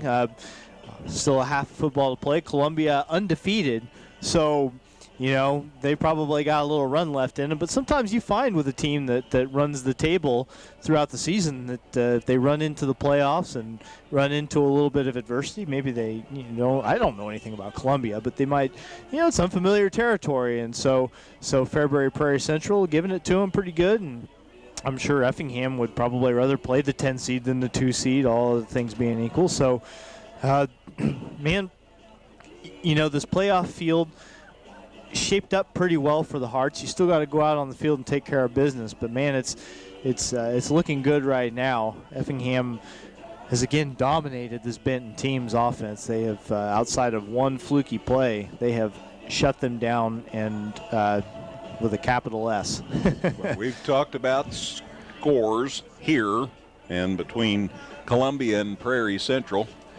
Gail Warner, what do you have as far as other scores? All right, the scores I have so far, it looks like Arcola leading Greenfield 23-6 in the 4th. Central A&M, a winner over Fisher 69-34. That's a final. Also a final, Decatur St. Teresa over Tuscola 63-20, another high-scoring game there. Final for Pana, they were victorious over Fithian Oakwood 47-20. Late in the 3rd quarter, this one I'm not sure about, but I've seen a couple of conflicting scores. But Vandalia Mount Carmel tied at 20 late in the 3rd. Joliet Catholic 27, leading Mount Zion 14. So 27-14, Mount Zion trailing in the fourth. Rochester 28 over Highland 7 late in the fourth. And then, of course, Fairbury, you said, leading Columbia 28-7 in the fourth, and that's what I had as well. Super. Thank you, Gail. Go Hearts. Absolutely. Anything Illinois playing today? Yes, they have Michigan State today. Yes, I've got a score on that. Michigan State 28, Illini 3, late in the second quarter. Well, that three-game win streak's been good, but Michigan State was going to be a tall customer. Michigan State is no Rutgers, is what you're saying. Yeah, Illinois needs one more win to be bowl eligible. One more win. So if they lose today, they still got 2 more shots. So at least Illinois is not getting smoked the way who was it? Ohio State was playing today. We were having lunch over at Buffalo Wild Wings before we came over here, and it was Maryland. They were down 42-0 at halftime in Ohio State, I believe. So hey, Illinois. At least you're not getting beat that bad. Dustin, I like to share texts, good and bad. Some guy named Wilson sent this along. Doesn't that guy ever text you anything nice about me? All he ever does is send you stuff razzing me. And it's a term listen, of endearment. I could return fire if I wanted to. It would be real easy, in fact. And I choose to take the high road and not say anything. Oh, gosh. Well, thank you. I just wanted to let you know that he's thinking of you. All right, 28-7 Hearts. We're at halftime. Going to be getting rolling with the second half in a minute, as Dustin pointed out. It'll be Benton's ball to start the second half, and all Effingham has to just keep doing what they've been doing. Yeah, I mean, their defense is dominating. Yeah. I don't know really how else to put it. I don't want to discount what how Benton got on the board. But outside of that play, which I think we can agree was a little on the fluky side, Effingham has shut them down in a big way. In fact, probably in a way that I'm not sure we've seen them shut anybody down this season. Every team they've played, even when their defense has put on some pretty good efforts, there's been a play or two here or there where the opposition was able to open things up. But you look at this game, outside of that one play, they haven't been able to pick up much of anything.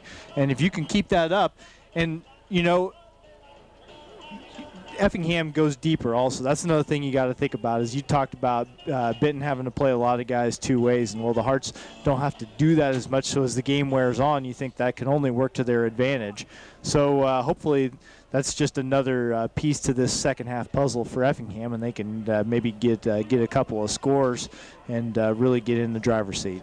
Defense takes many forms, and in the person of Keegan Glover, the Benton quarterback, he's had very little time to have an established aerial attack. Yeah, and the thing is he looks very much, from what I've been able to see, like a kid. Throwing on the run is not a thing he needs to be doing. Like, maybe if he's able to sit back and make a read and throw the ball, underneath a little bit, he could put a little something on it. But when he's trying to roll out and then get the ball, 12, 15 yards down the field, well, Parker Wolf's out there just hoping that in the second half they put the ball in the air and he's able to add to that interception total, because those balls are in the air for quite a while. And if Effingham's defense has a chance to go get it, they have shown an ability to do just that. It'll be very interesting to see what happens. And I understand he's played the whole season. I hear that, but he's still a sophomore. Keegan Glover's a sophomore out here playing in this second round of playoffs. They were 1-8 last year when he was a freshman, and they haven't been in the playoffs since 2011. So you got all that, and then you've got this Effingham deep ball club at home with all this playoff experience. I mean, Benton walked into a tough spot. Mm-hmm. So, and the Hearts are playing accordingly. Yeah, I mean, and that's the thing. You take all those factors and put them into play, and Effingham probably should be winning this game. So, they've got a nice 28-7 lead. They can't relax. We're not at that point yet. But I think that if they could put together a couple of good possessions here in the third quarter, you might start being able to think about, we got to stay healthy for next week. We got another game coming up.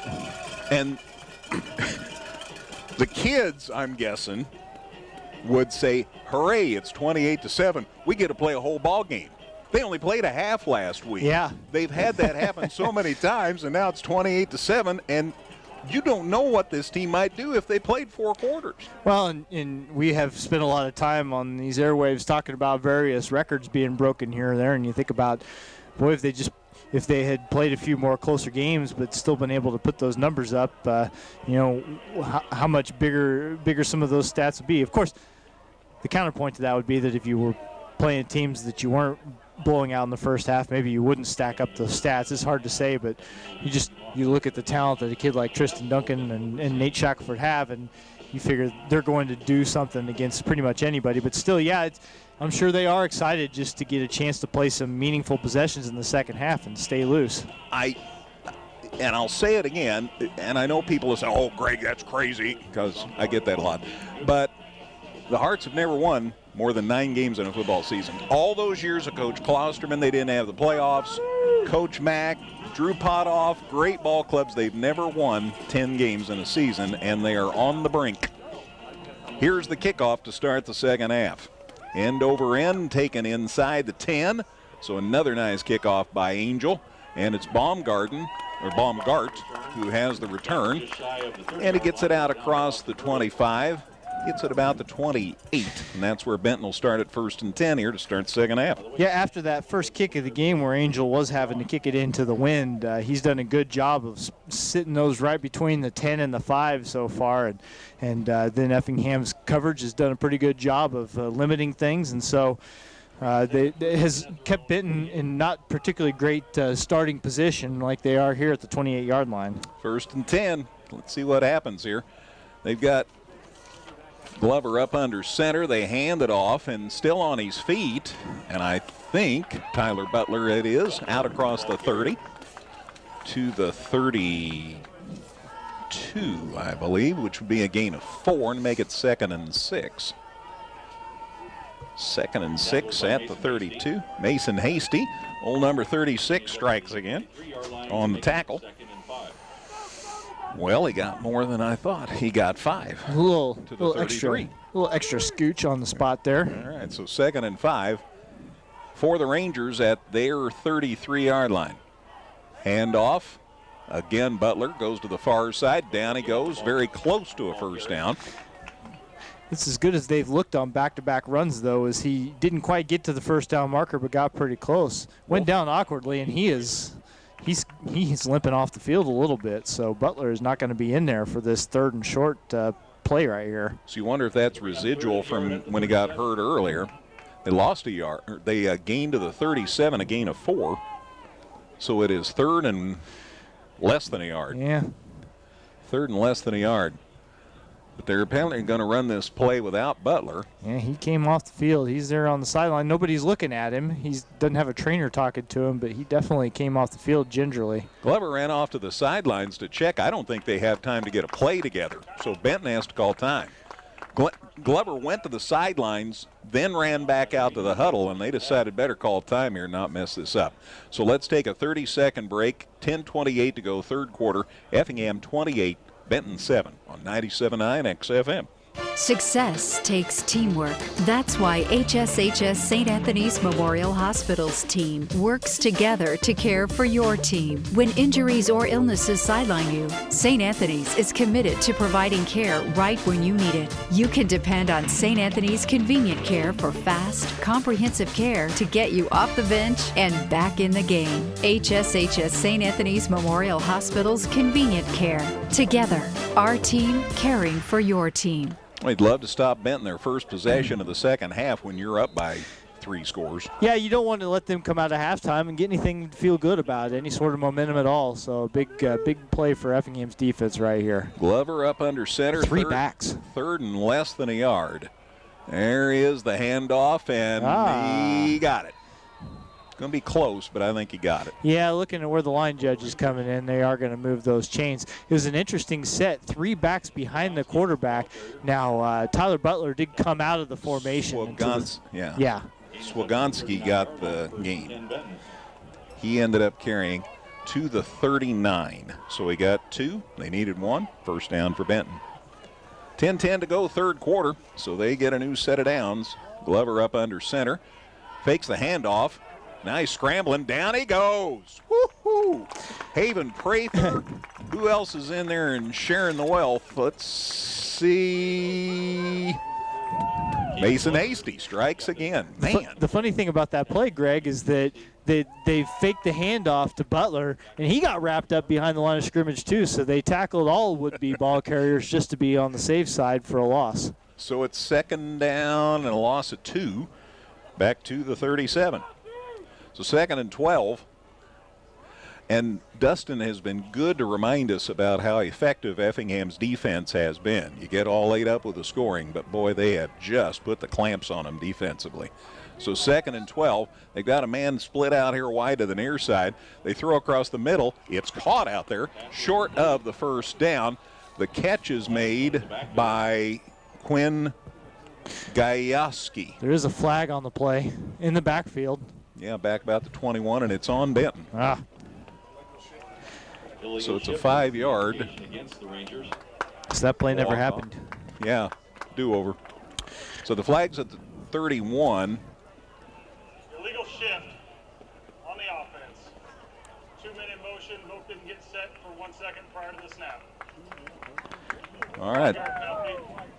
Flag's at the 31, and it's a 5-yard walk-off on that. That's a procedure penalty. I think it's just going to come back. Yep, just from the line of scrimmage. So that's Benton's first penalty of the half, first against either team. Negates their first positive passing play of the day, as it was a pretty good throw, but predicated on players moving in the way they weren't supposed to before the snap. So here we go. 2nd and 17.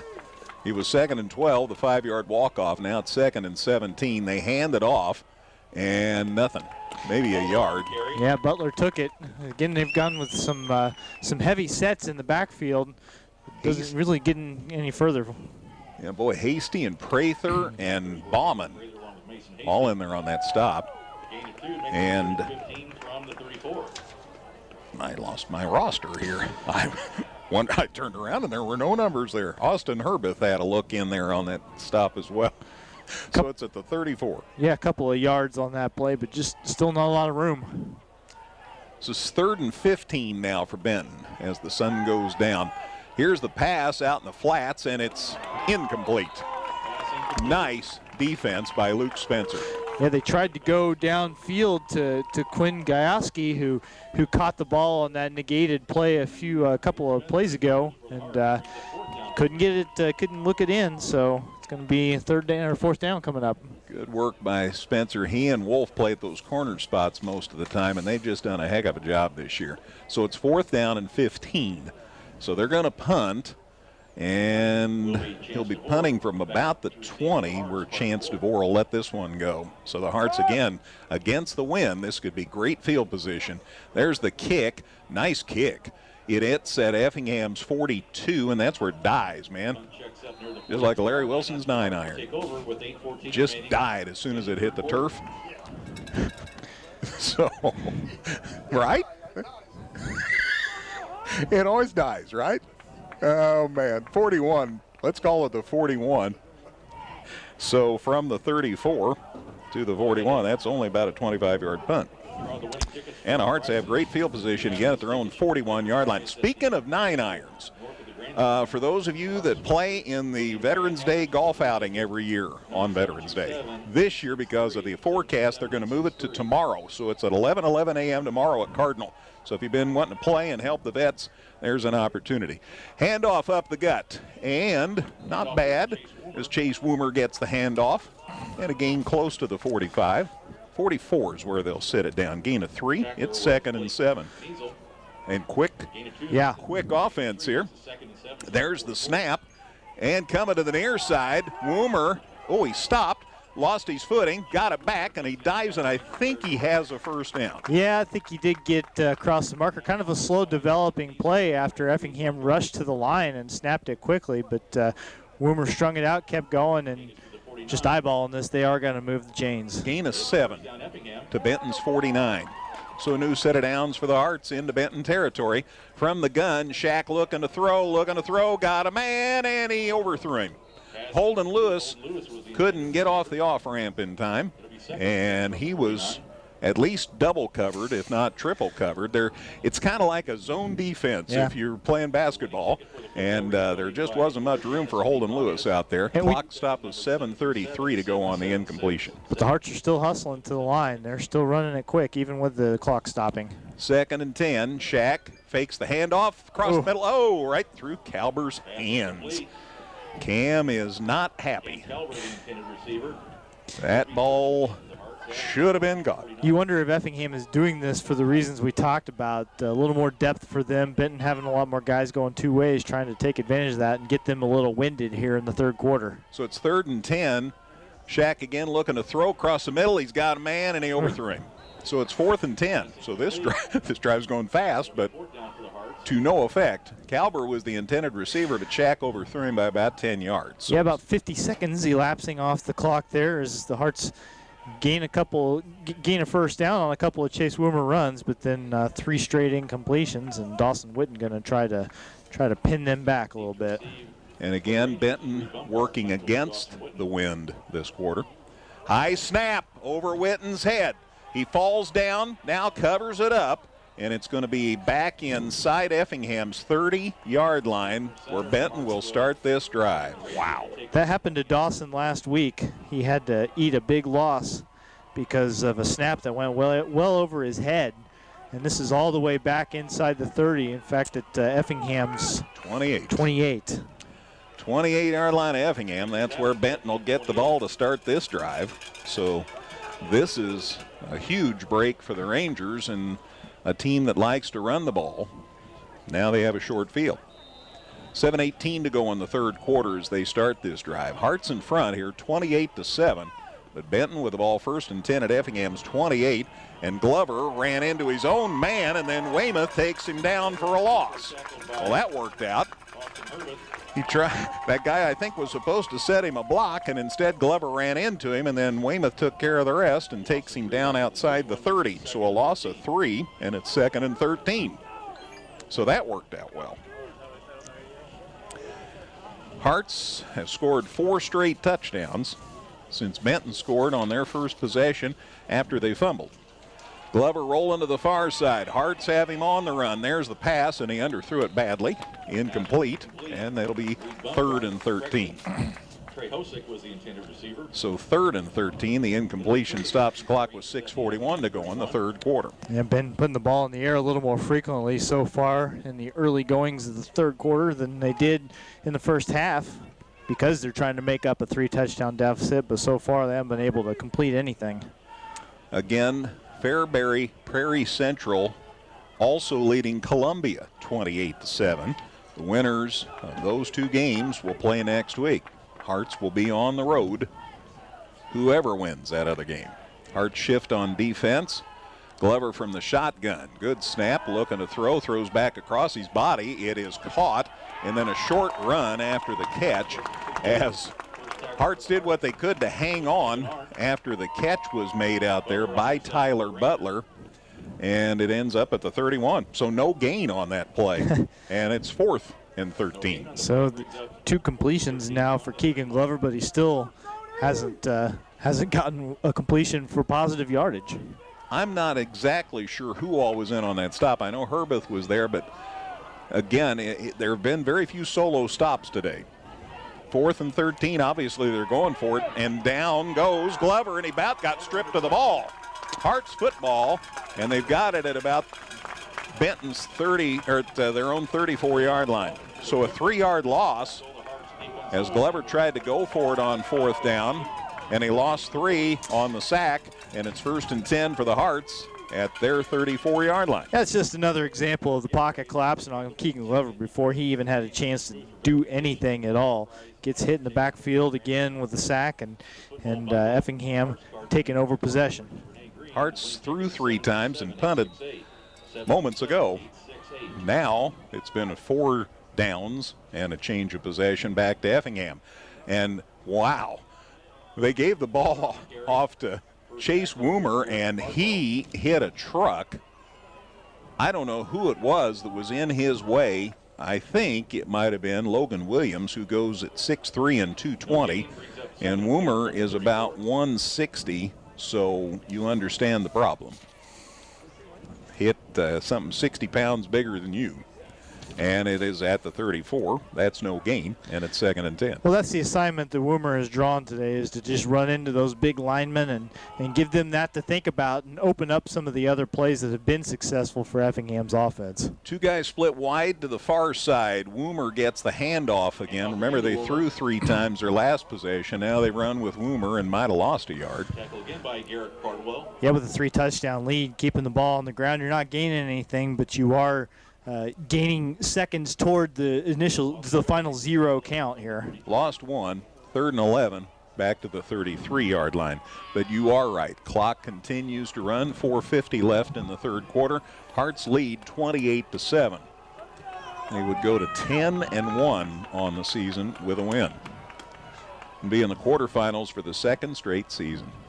From the gun, Shack across the middle. Nice catch, and a run after the catch gets the Hearts the first down. Yeah, what an effort by Jacob Briggerman. Chase Thomas, the linebacker, tripped him up, but Briggerman able to keep his feet underneath him and get the extra effort for get the chains moving. Made the catch and then dove for the first down to the 45, a gain of 12, and the Hearts retain the football. What a great effort by Briggerman. So 1st and 10, Shack from the gun. There's the snap, handoff, Woomer coming to the near side. Big old hole. He's got another first down into Benton territory inside the 45-yard line. To the 44, a gain of 11 and a new set of downs. It's his biggest running play of the game, and nice time to do it. What a nice job of keeping Benton contained in the middle of the field. Woomer came to the near side and a big gain. Shack again from the gun on 1st and 10. Goes himself up the gut. Still loose. Goodbye. See ya. Don't fall down, Shack. He's even looking. Touchdown Effingham. 44 yards. Hearts now lead 34-7. Yep, just the fake to Woomer. Keeps it himself. That play has not worked particularly well for Effingham all the time, but that's the 2nd time that it has worked lately for Shackelford, and his 2nd touchdown run as a result. 34-7, and the Hearts will try for 1. Wolf ready for the snap. There's the placement. Kick is up by Ivan Angel. It's good. 35-7 Effingham. The score comes with 3:39 to go on the 3rd. Kickoff in a moment on 97.9 XFM.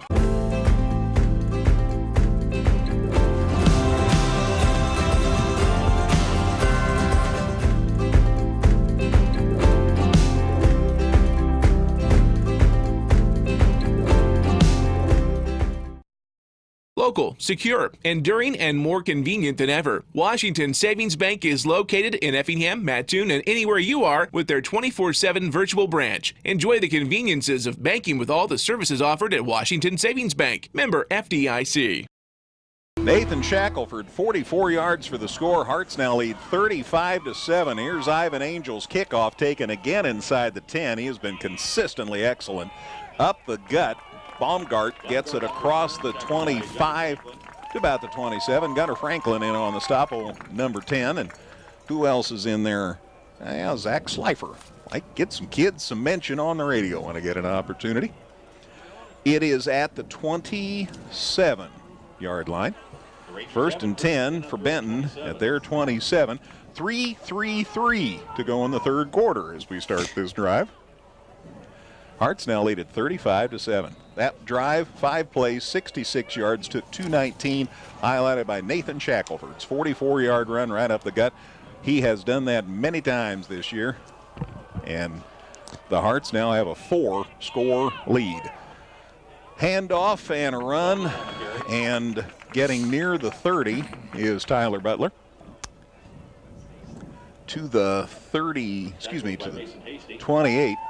Mason Hasty again on the stop. We'll check the tackles after the game. By the way, thanks to all the guys who are keeping track of tackles down on the field and letting us know. Got 2 to the 28. 28, 29. Not much either way. Yeah, Glover up the middle. Did he keep? Yeah. I think Glover kept. The handoff. No. 21, Basin. Yeah, Davis. Basin Davis. He had to carry in the first half. He got stood up there after maybe a yard or two. Got 2 to the 31. Stoneburner on the stop. So Stoney got Basin. 3rd and 6. 2-2-2 to go in the third quarter. Hearts lead at 35-7. Shift on defense. Coming to the far side. That's why the Hearts shifted, and down he goes. Not much. Butler carried that time. Boy, he gets slower and slower picking himself off the field. That kid's working hard. He's working hard and not getting much reward. Effingham swallowing him up. And the Hearts call time because, once again, it's 4th down for Benton. And the Hearts call time. Back in 30 here. It's 35-7 Hearts on 97.9 XFM. Visit us 24/7 at danheck.com and check out the specials we have going on right now. No one will sell you a new Chevrolet or Toyota for less. Let us prove it to you. See you today at Dan Heck Chevrolet Toyota, South Route 45 in Effingham. Effingham Express Care is there for all your urgent care needs. They're open 7 days a week and no appointment is needed for all injuries and illnesses. Plus, they have on-site x-ray. And they accept all major insurance and offer a self-pay discount. For more information, visit centralillinoisurgentcare.com. So it's 4th and 6, and the Hearts called time. They want to make sure they don't mess this up because, again, they could have wonderful field position. Well, it also gives you a little extra time with the wind at your back. So that's an extra 15, 20 seconds that you get for your possession before you have to turn around and go against it. DeVore's going to kick from about his 20 here. There's the snap. There's the kick. Nice one. Oh, got a foot on that one. Yep. And it's going to get a Benton bounce clear down to Effingham's 26-yard line. Nice punt. Yeah, that easily the best that either punter has come up with today, and that's going to reverse the field a little bit. So 43-yard punt. 19 and 24 would be 43. So 1st and 10 for Effingham. And that's the bottom line. The Hearts have the football at their 26-yard line. Exactly 2 minutes left in the third quarter. Hearts looking to go to the quarterfinals for the second straight year. Remember, last year it was the first time in 30 years they'd gone to the quarterfinals. And this would be win number 10. And again, it would be the first time a Hearts football team's won 10 games in a season. 9 many times, but never 10. So there's one more thing, Dustin, that we have as far as a milestone marker this year. Shack from the gun on 1st and 10. Hearts again at their 29-yard line. Shack looking to throw, coming to the near side. There's the pass, and it's incomplete.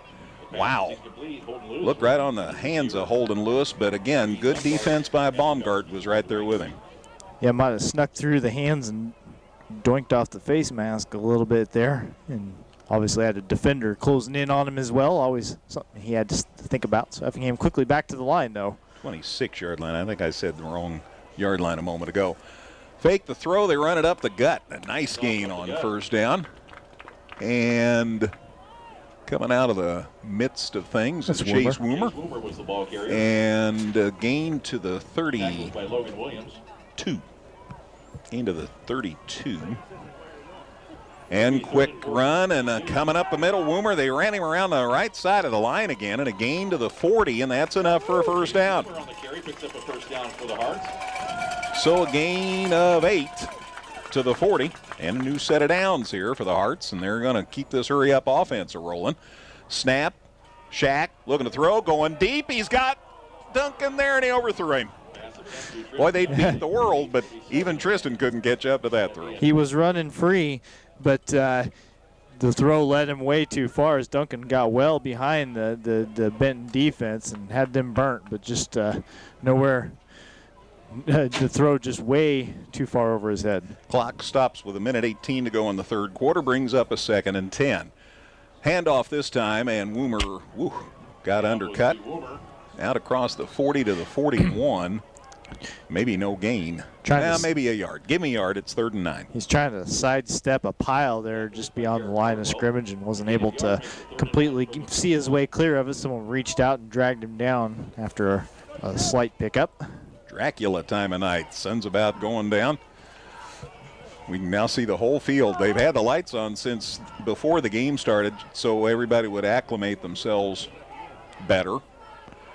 Ball's at the 41. It's 3rd and 9. Shaq in the gun. Back lined up beside him. As people split both directions. Fakes the pass. Gets sacked. Back down at the 30. Well, that didn't work. Had everybody covered up. Good defense by Benton, and the sack credited to Logan Williams. He's been a busy kid for the Rangers. Back to the 33. So a loss of 8. And the Hearts called time. And that leaves them 1. Back in 30. 35-7 Effingham on 97.9 XFM. Evergreen Nursing and Rehabilitation Center is proud to announce their new outpatient therapy. Evergreen now offers physical, occupational, and speech therapies for their patients. If you need therapy, don't worry. Evergreen's outpatient therapy can help you too. Give Evergreen a call today for a tour. Whether you're in the market to purchase a new or pre-owned vehicle, Northside Ford on North Keller Drive in Effingham will find a car that works for you. Check out their selection of cars and trucks today. 22 seconds left in the 3rd quarter. The Hearts have 1 timeout remaining, just ahead of the hunt here. And we'll see what the Hearts can get done here. Yeah, I might have called that one again to keep the play clock from running down and the quarter clock running down and having to punt against the wind whenever it turned over. So they will punt with the wind at their back before we get to the 4th quarter. Dawson Witten and a whistle, and I bet somebody's offside for Benton. Yeah, Benton was trying to rush in there, and I think somebody just mistimed it a little bit. Nope. Well, the Hearts reacted to them looking to blitz. Yep, so it's on Effingham, so a 5-yard walk-off on the Hearts. So that will make it 4th and a whole bunch. Yeah, I don't think they're going to be running any fakes here. No, I think you're exactly right. Ball is spotted at the 29. So now it's 4th down and a bushel basket. 21, 4th and 21. So Dawson, give it a go, young man. High snap, but he got it, and he gets the punt away. That's a heck of an effort and a nice punt. Back to the 30. He gets away from one man. Now down he goes. Baumgarten got wrestled and thrown down by Chase Woomer. 1 tackled 1. How about that? So Baumgarten got hit almost as soon as, well, okay, Scott Mosier says it's 1-0. Gunnar Franklin on the stop, and he's closer than me. So it's down at the 29. That was a heck of an effort. That was a very high snap. Dawson went up and got it, got a good punt away, and then a penalty on the return on Benton. So there's a penalty on the Rangers. Kickoff, or the end of the punt, first down. All right. So they'll lose 10 yards, plus the loss of a yard on the return as he took it at the 30 and was brought down at the 29. At the end of the day, the spot's going to be the 19 where they actually start the drive. Correctamundo. So a new set of downs, and Benton gets the ball one more time against the wind with 12 seconds left in the 3rd quarter. Again, the Hearts lead it 35-7. Keegan Glover, their quarterback, hands it off to Butler, and boy, there is just nothing. He lost yardage back near the 15-yard line. Loss on the play. Dustin's been good to remind us Effingham has just had a superior defensive game today. And the offense ain't bad either. After 3 second-round football playoff action, it's Effingham 35, Benton 7 on 97.9 XFM.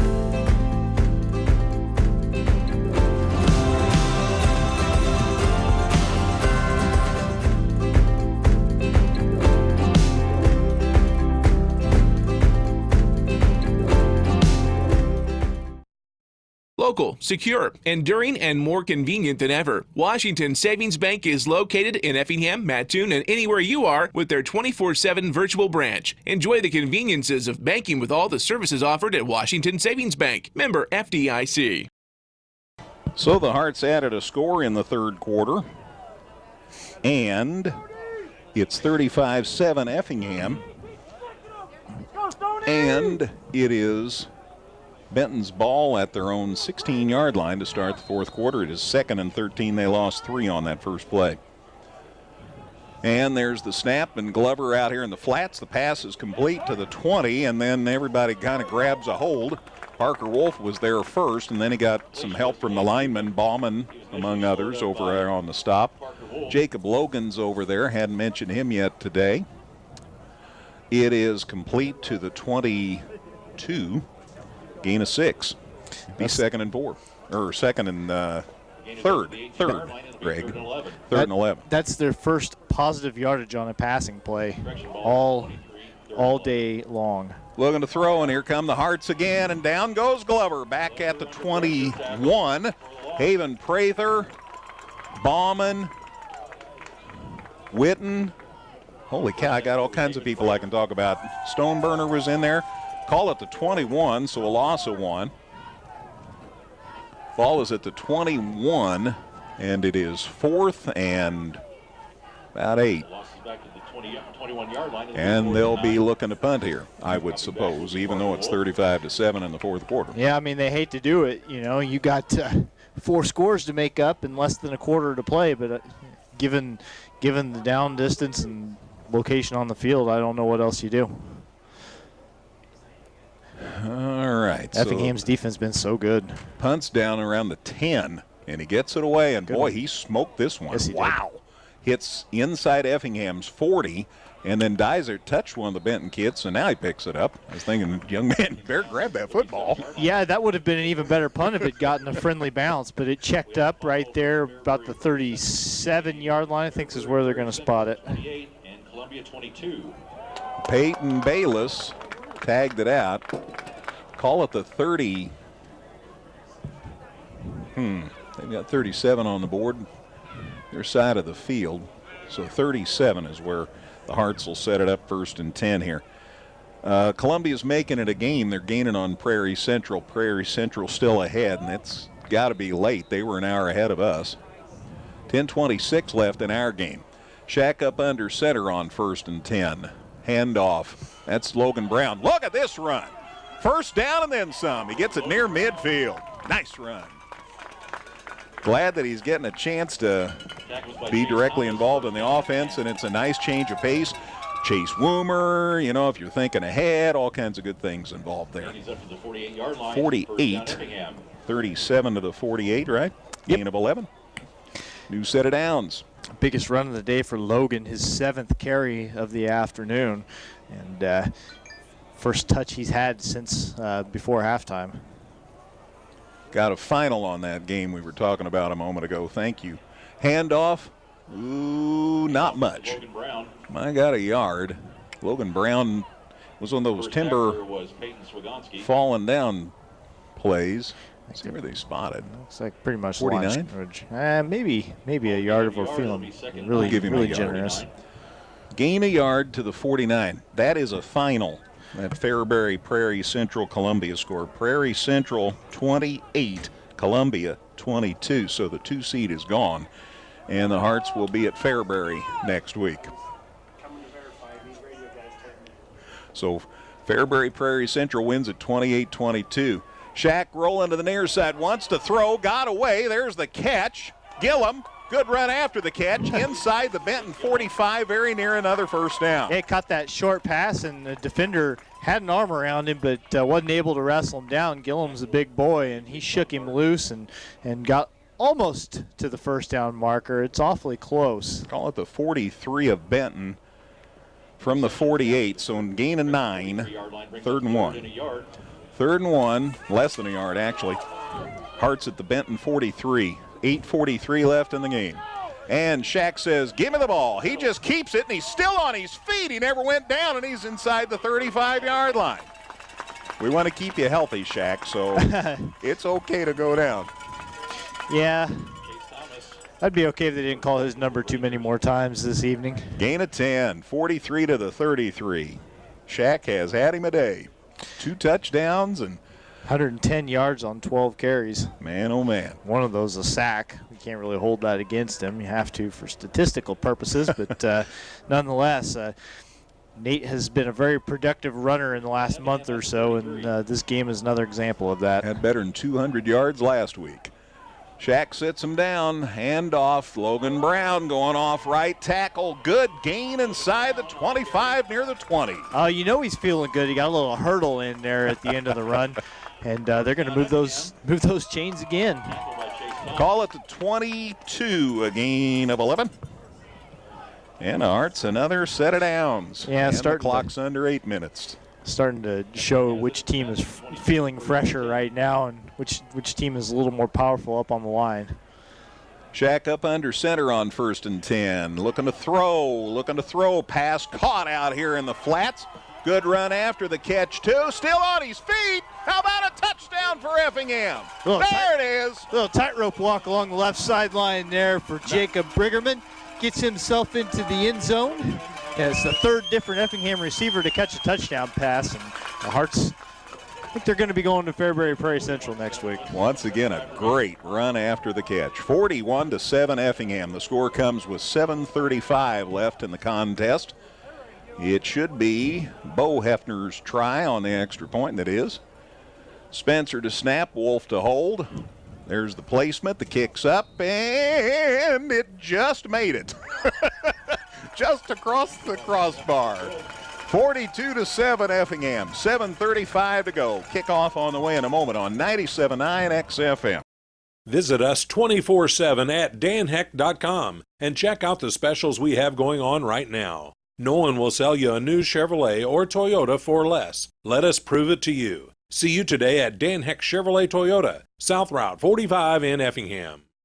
Effingham Express Care is there for all your urgent care needs. They're open 7 days a week and no appointment is needed for all injuries and illnesses. Plus, they have on-site x-ray. And they accept all major insurance and offer a self-pay discount. For more information, visit centralillinoisurgentcare.com. 6 plays, 63 yards, 251 on the drive, highlighted by a pretty pass and a nice run after the catch by Jacob Briggerman from Shaq.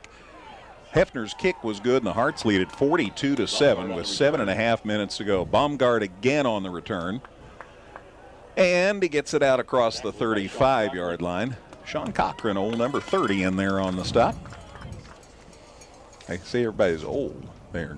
None of them are old, especially compared to me. It is at the 36.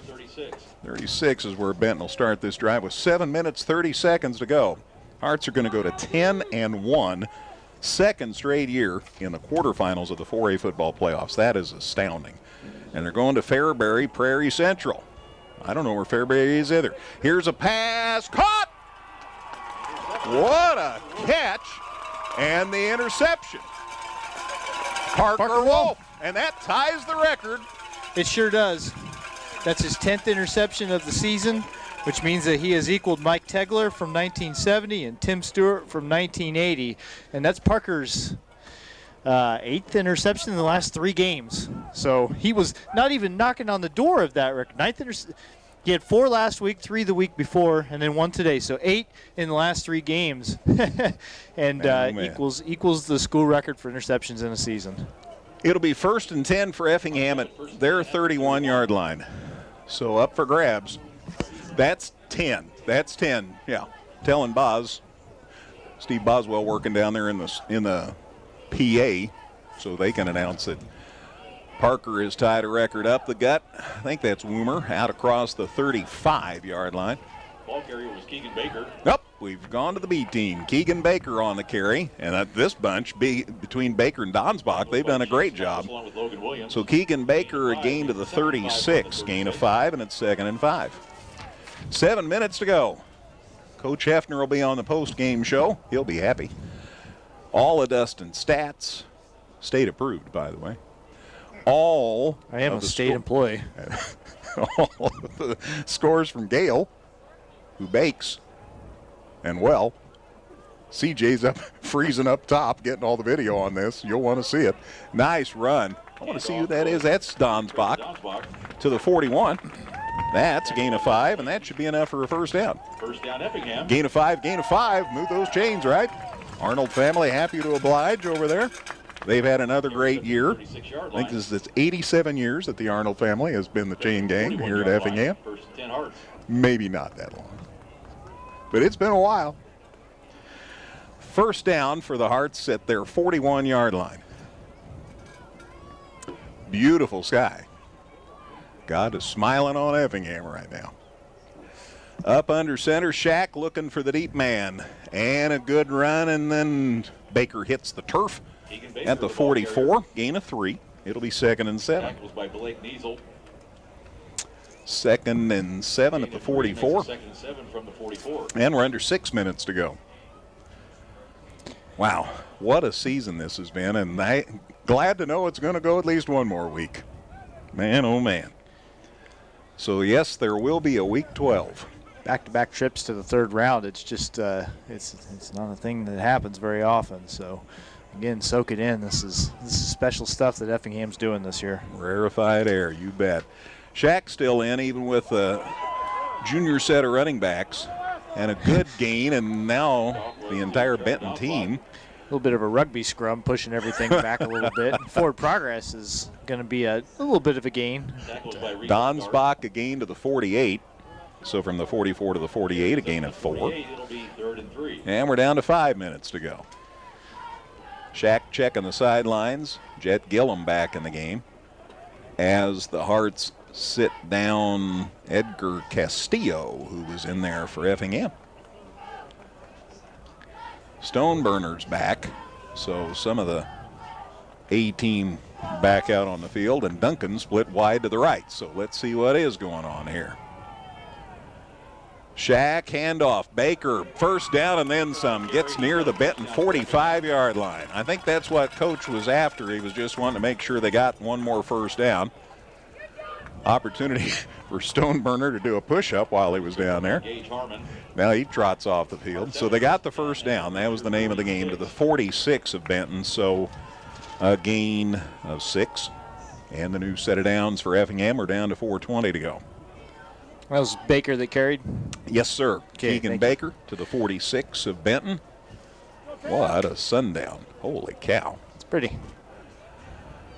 Gordon Lightfoot ought to write a song about this. Wait a minute, he did. Handoff up the gut. Look at Donsbach go. He's near the 35. Boy, nice little cut. He went left to center and then cut it back up the middle, and a good gain to the 36 of Benton. So from the 46 to the 36, and move those chains, brother. Another first down for the Hearts. And we're under 4 minutes to play. Well, he and Baker keep one-upping each other in terms of who has the most rushing yardage. As Donsbach's got 19 on 3 carries. Baker's got 14 on his 3 carries. So now see if, I don't know if Keegan's on the field. Yeah, they call his number here.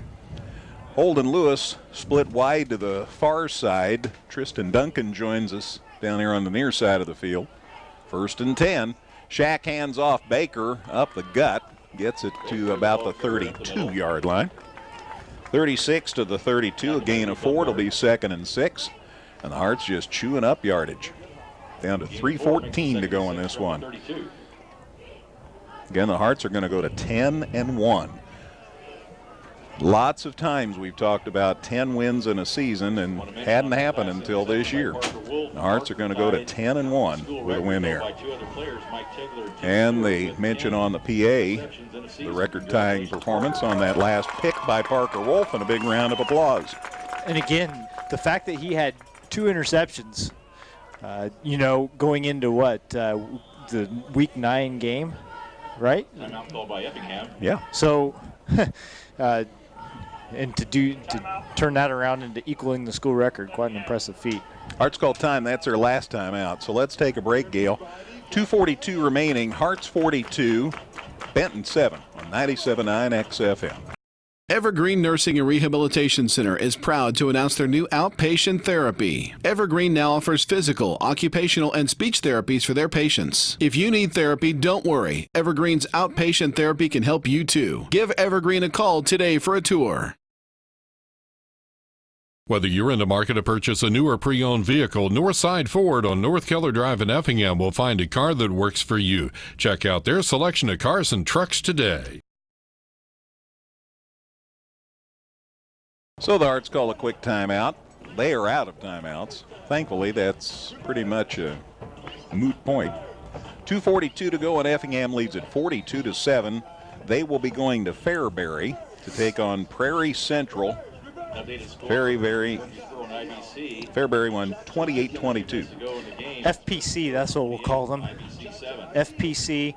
I don't even know what the mascot is. We're going to have to do a little bit more research here. I think Chillicothe IVC is losing, I think is what Scott Mosier just said. That's big news. Nate Thompson's going to quarterback the rest of the show here for the Hearts. There's the snap, handoff to Donsbach, and down he goes. Not much there, maybe no gain. And a clock down to 2.5. Tackles by Brandon Miner. So, no disrespect to Fairbury. I've just never been there. I don't know where it is. Ball's at the 32, no gain. So it's 3rd and 6. We're going to go. Man. Hope they have a nice press box. Me too. Me too. They'd be hard-pressed to do as well as Effingham High School does with the facilities here. Nothing like it. And I saw Ed, the dude that takes care of things over here most of the time, earlier today, and he said everything's ready to go. And he wasn't kidding. This is a first-rate place. Plays first-rate football, too. Here's a handoff. Baker up the gut. Look at him. Look at that. A big old scrum, and he got it inside the 30 near the 27-yard line. So by Will Hobbs. Give Will Hobbs some time as he was in on the stop there. It is inside the 30 at the 27, let's call it. Gain of 5. East of Peoria is what I'm being told. So that's a long way. Yeah. Usually you go up that way, you're going for a state basketball tournament, something like that. Yeah, well, we'll certainly know how to get there then. Okay, so I guess we go to Bloomington and go west. Sort of. All right, there's the play. Was to Trevor Donsbach. Donsbach, the handoff. Maybe no gain? Not much. Still right at the 27. Thanks, Boz. The Rangers hold. Steve Boswell, my tour guide, showed me where Fairbury is. A minute and 2 seconds remaining. The Rangers will take over. Cole Allward tells me just south of Pontiac. Thanks, Cole. All right. Here's the thing for someone like Dustin White. Pontiac doesn't, unfortunately, mean a whole lot to me. It's just not a part of the state that go to very much. But hey, we're going to get acquainted, and that's the important part. So the ball at the 27, that's not enough for a first down. Ball goes over and downs to Effingham. And Scott Mosier just mentioned that's 10 wins for the Hearts. The first time an Effingham football team has ever won 10 games in a season. Standing ovation, very appropriate.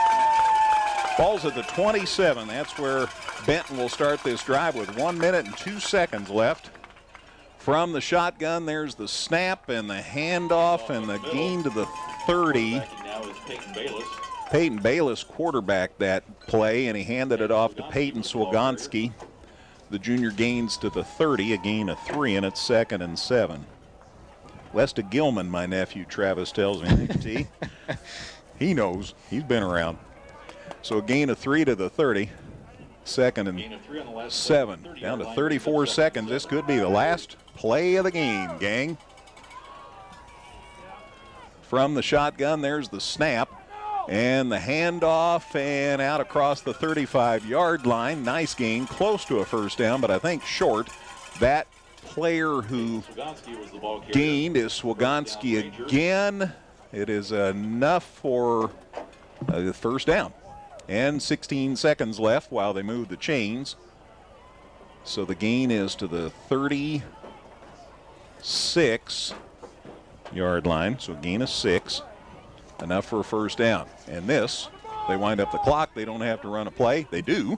Here's the handoff, and down goes Peyton Swagonski. And one more tackle for Tristan Elkin. And that's the game. And the Hearts, for the first time in school history, have won 10 games in a season. The final score, Effingham 42, Benton 7. The Hearts go to 10-1. Again, the first time a Hearts team has ever won 10 games in a football season. Benton finishes their season 9-2. We'll talk with Coach Hefner. We'll go through all of Dustin's great stats. We'll have the tackle sheet. Gail will have the scores. I'll recap the scoring. Busy post-game show as usual here on 97.9 XFM.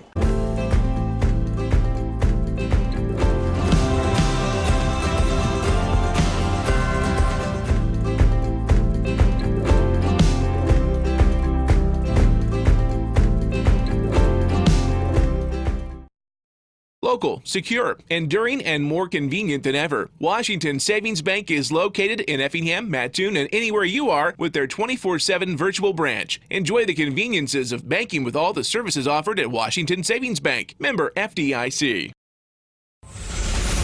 This is the Lustig Custom Cabinets postgame show. Handcrafted cabinetry built right here at Effingham.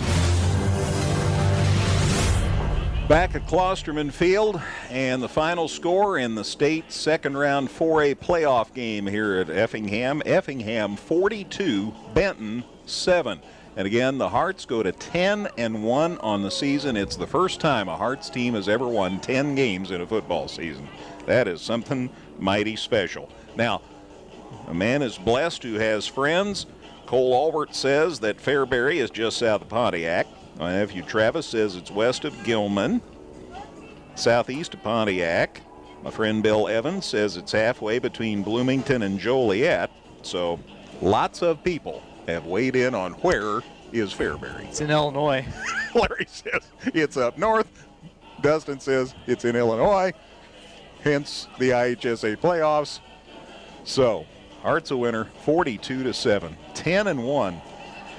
That is, and I know people are thinking, really? They've never won 10 games? They've never won 10 games. Pretty special. And it'll be Effingham at Fairbury Prairie Central next week. Prairie Central was on the road their first week. They were home this week. Hearts have been home and home, so that dictates that the Hearts hit the road next week. So we'll see in Fairbury. Don't know what time yet, but thankfully, we're going to be playing. Let's recap the scoring in this one. Benton scored their only touchdown in their first possession, and the Hearts had them dead to rights, stopped at about their 15-yard line, and then the ball got away from Lucas Glover, their starting Keegan Glover, their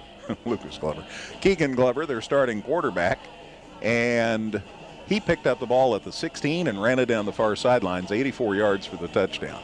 The kick was good, and all of a sudden the Hearts found themselves down 7-0 with 7:28 to go in the first quarter. The Hearts struggled a bit, then got a first down when they needed it. Went 24 yards in 7 plays, highlighted by a 10-yard touchdown pass from Nathan Shackelford to Holden Lewis. The kick was good, and the Hearts had tied at 7-7 with 20 seconds left in the first quarter. And you're thinking, holy cow, a whole quarter's gone by, and we finally got it tied. Well, it got better from there. 7:03 to go in the second, an 8-play, 49-yard drive, highlighted by Logan Brown's 3-yard touchdown run. The kick was good at a 4-minute drive, and the Hearts led it 14-7. They scored again with 3:33 to go in the second at the end of a 3-play, 30-yard drive. Nathan Shackelford just busted through the middle. Great blocking, and he took it to the house. 25 yards for the score. The kick was good. A 1:17 drive, and the Hearts had it up 21-7. They scored again with 57 seconds left before the half. Got it at Benton's 35. They had great field position all day. 4 plays, 35 yards, 1:04 on the drive, highlighted by an 8-yard pass play from Shaq to Colin Weymouth. The kick was good, and the Hearts were up 28-7 at halftime. They scored again in the third quarter. That was their best sustained drive of the day. 5 plays, 66 yards. And once again, Nathan Shackelford found an opening up the middle, and see ya. 44 yards for the score. A 2-minute, 19-second drive. Kick was good, and the Hearts had it up 35-7.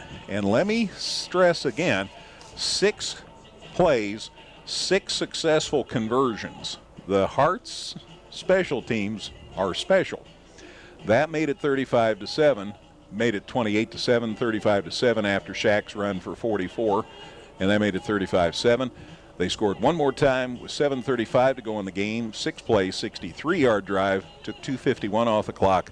Great pass from Shaq to Jacob Briggerman. Briggerman tiptoed along the out-of-bounds line, got it to the house, 22-yard reception and run after the catch. And the kick was good, and the Hearts win at 42-7. So that recaps the scoring in this one. Coach Hefner will join us on the post-game show. Dustin has a double armload of stats. Gail has lots of scores. All that on the way in a minute on 97.9 XFM. Visit us 24/7 at danheck.com and check out the specials we have going on right now. No one will sell you a new Chevrolet or Toyota for less. Let us prove it to you. See you today at Dan Heck Chevrolet Toyota, South Route 45 in Effingham. Effingham Express Care is there for all your urgent care needs. They're open 7 days a week and no appointment is needed for all injuries and illnesses. Plus, they have on-site x-ray. And they accept all major insurance and offer a self-pay discount. For more information, visit centralillinoisurgentcare.com. All right, we're back at Klosterman Field. Dustin White says he is ready with the post-game stats. I am indeed, Greg. Effingham ended outgaining Benton 383 yards to 117 for the game. And keep in mind that 84 of those yards for Benton came on one play. So take that out of the equation, and it's just as dominating as it really can get. The Hearts ran the ball 52 times today, 223 yards on the ground. That's a 4.3 yard average per carry. Three of Effingham's touchdowns coming on the ground. And they put the ball in the air 16 times. 9 of them completed, none of them intercepted for 160 more yards and a couple of scores. And then it adds up to 68 plays, 383 yards for the Hearts. For Benton, 114 rushing yards on 32 attempts. Again, 84 of them coming on one play. I know I'm kind of a broken record, but I just really want to drive that point home, how you take that one play out of this, the fluky fumble recovery and run afterward, and you take that out of the equation, and Effingham's defense was impenetrable, especially in the running game. Really on either side of it, as we'll see in a second, but again, 114 yards on 32 carries and the only Benton score. The Rangers passed the ball 9 times today. 3 of them were completed, 1 intercepted for a grand total of 3 yards. Only one of those completions was for positive yardage. They had a negative 4-yarder. They had one that got back to the line of scrimmage, and they had a 7-yard play in the passing, and those were their 3 successful pass plays. 41 plays from scrimmage for the Benton Rangers, 117 yards, so a 383 to 117 advantage for Effingham. The Hearts, 19 first downs, 12 of them on the ground, 7 through the air. Benton had just 5 of them, 4 on the ground, 1 by penalty. Turnovers, each team fumbled the ball twice but lost only 1 of them. Effingham had the additional takeaway with that Parker Wolf interception, again tying a school record. We'll get to that more in a second, but Effingham wins the takeaway battle 2-1. Penalties, Effingham 6 for 50 yards, 5 of those coming in the first half. Benton 5 penalties for 35 yards, and the time of possession heavily in Effingham's favor. The Hearts had the ball for 29 minutes, 21 seconds. Benton 18 minutes and 39 seconds. So there you go. Those are some of your team numbers. Let's take a look at individual stats now, shall we? Keegan Glover was the Benton quarterback, but also their leading rusher, 60 yards on 14 carries, including that 84-yard fumble recovery for a touchdown. Handed the ball off to Tyler Butler. Butler lost it. Glover picked it back up behind the line of scrimmage, took it 84 yards, but again, he had an 84-yard touchdown run, ended up with 60 yards of total positive yardage for the game on his 14 carries. He was sacked 4 times by the Effingham defense. Tyler Butler, 34 yards on 11 carries. Peyton Swagonski, 14 yards on his 5 rushing attempts, and Basin Davis, he gained 6 yards on 2 attempts. Glover, 3 of 9 passing for 3 yards, 1 interception. He had completions to Chase Thomas, that lost 4 yards. Tyler Butler had a catch for 0 as he got back to the line of scrimmage, and then Aiden Newcomb had a 7-yard reception, the only positive receiving play all evening, and it came on the second to last passing play that the Rangers ran.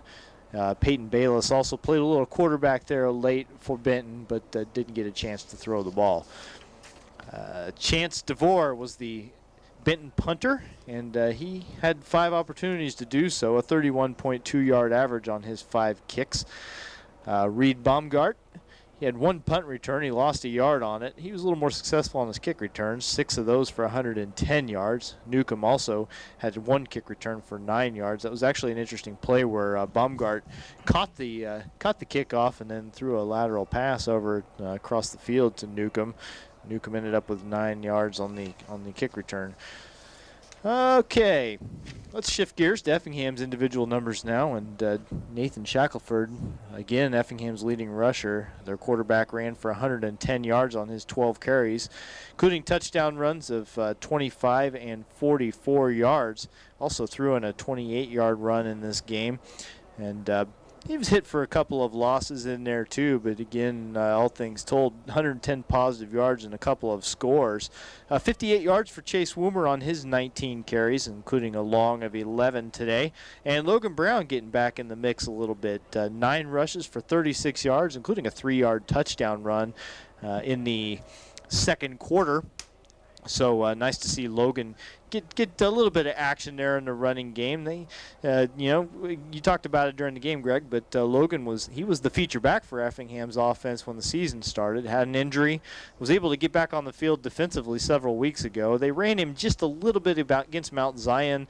I think it was a late season game. I forget exactly which, but for the most part, they've stayed away from him today. 9 carries for 36 yards.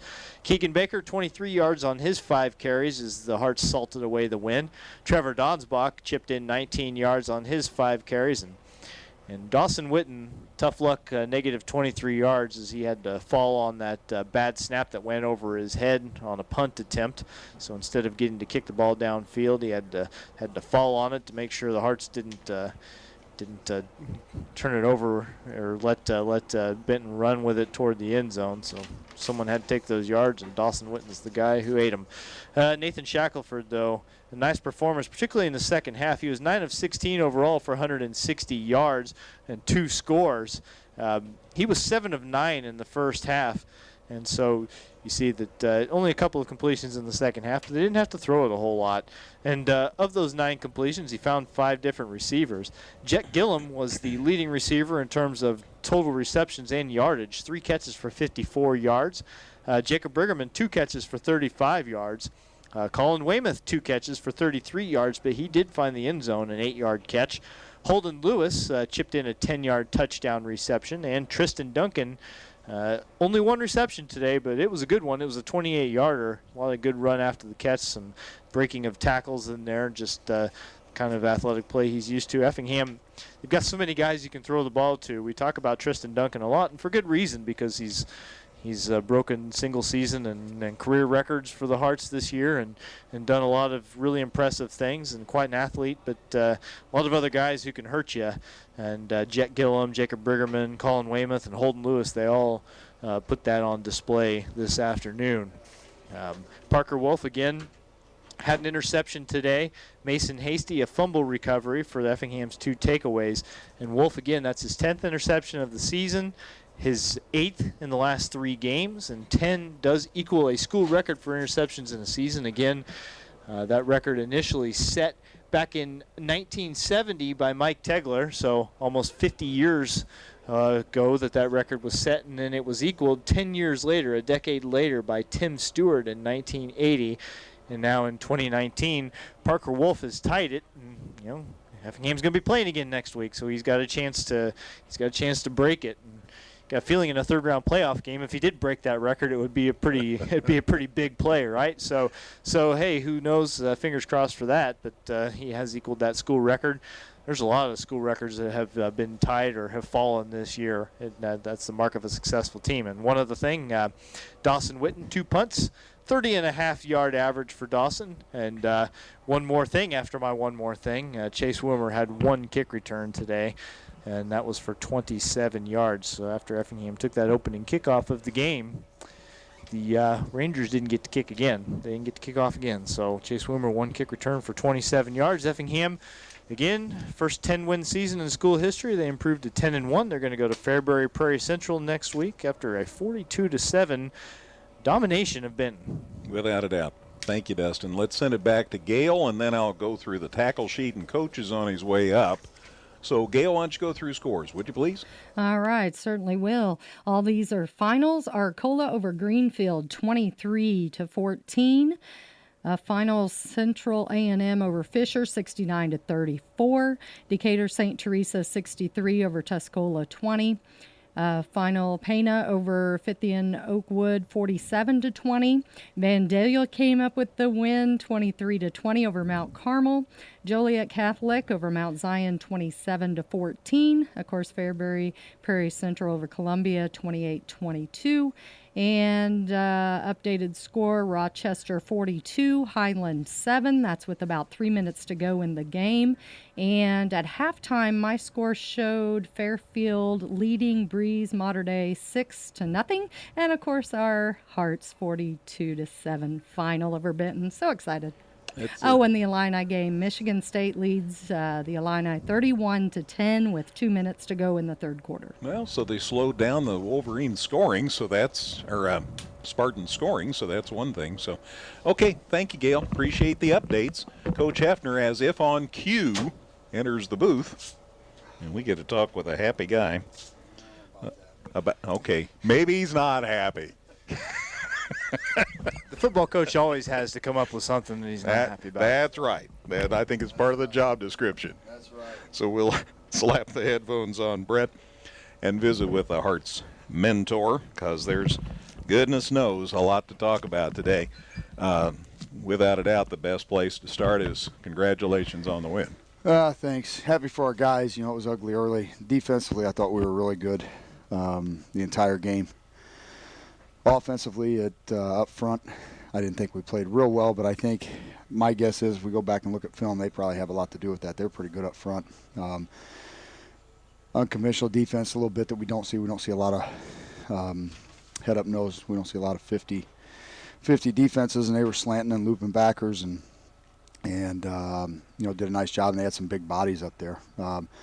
So I was impressed with them up front defensively. So my guess is, going back and looking at the film, that you know, I was on our guys pretty good, but you give credit to the other team when they're pretty good too, and I think they probably had a lot to do with that. It was mentioned by Dustin more than once that after the fumble that they turned into a touchdown, their first down yardage, their total yardage was pretty much negligible. Yeah, that points out that defense. Yeah, we were pretty good. Coach Stout's done a good job. All those guys have done a good job on that side, and you know, I thought we played well. Thought we controlled them. We thought we could get after the quarterback a little bit, and we did. I was a little worried about if they wanted to go double tight and just come after us. I was a little worried about that, but you know, and they did. They did for a couple, for a few plays out coming out in the second half, but then you know, we settled in and played again.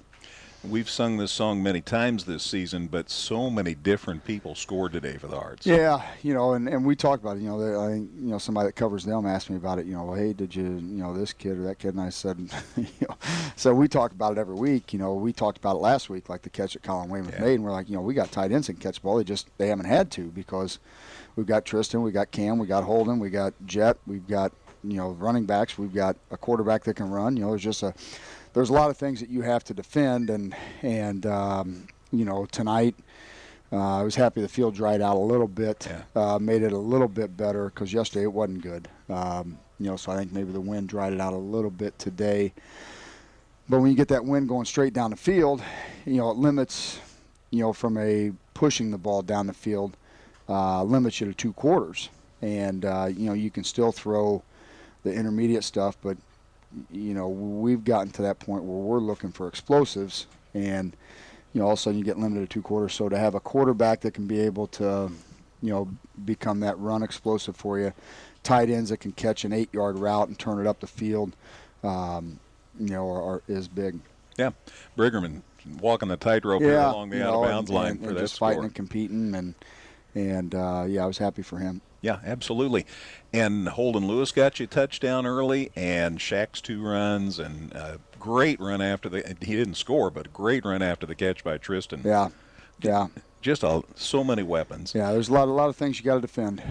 And special teams, and we talked about it off and on, but Bo and Ivan, 6 for 6 on conversions. I mean, who knows when that's going to play a big factor in the game. It's big. So the only thing, our kickoff coverage, we got to clean up just a little bit, but it's the same thing when you're, it's hard to rep that because it's full speed. You don't want big collisions at this time of year, and then with the mud that we deal with at practice, and makes it hard to rep it. So, we figure you score enough touchdowns, you can get your reps in the game.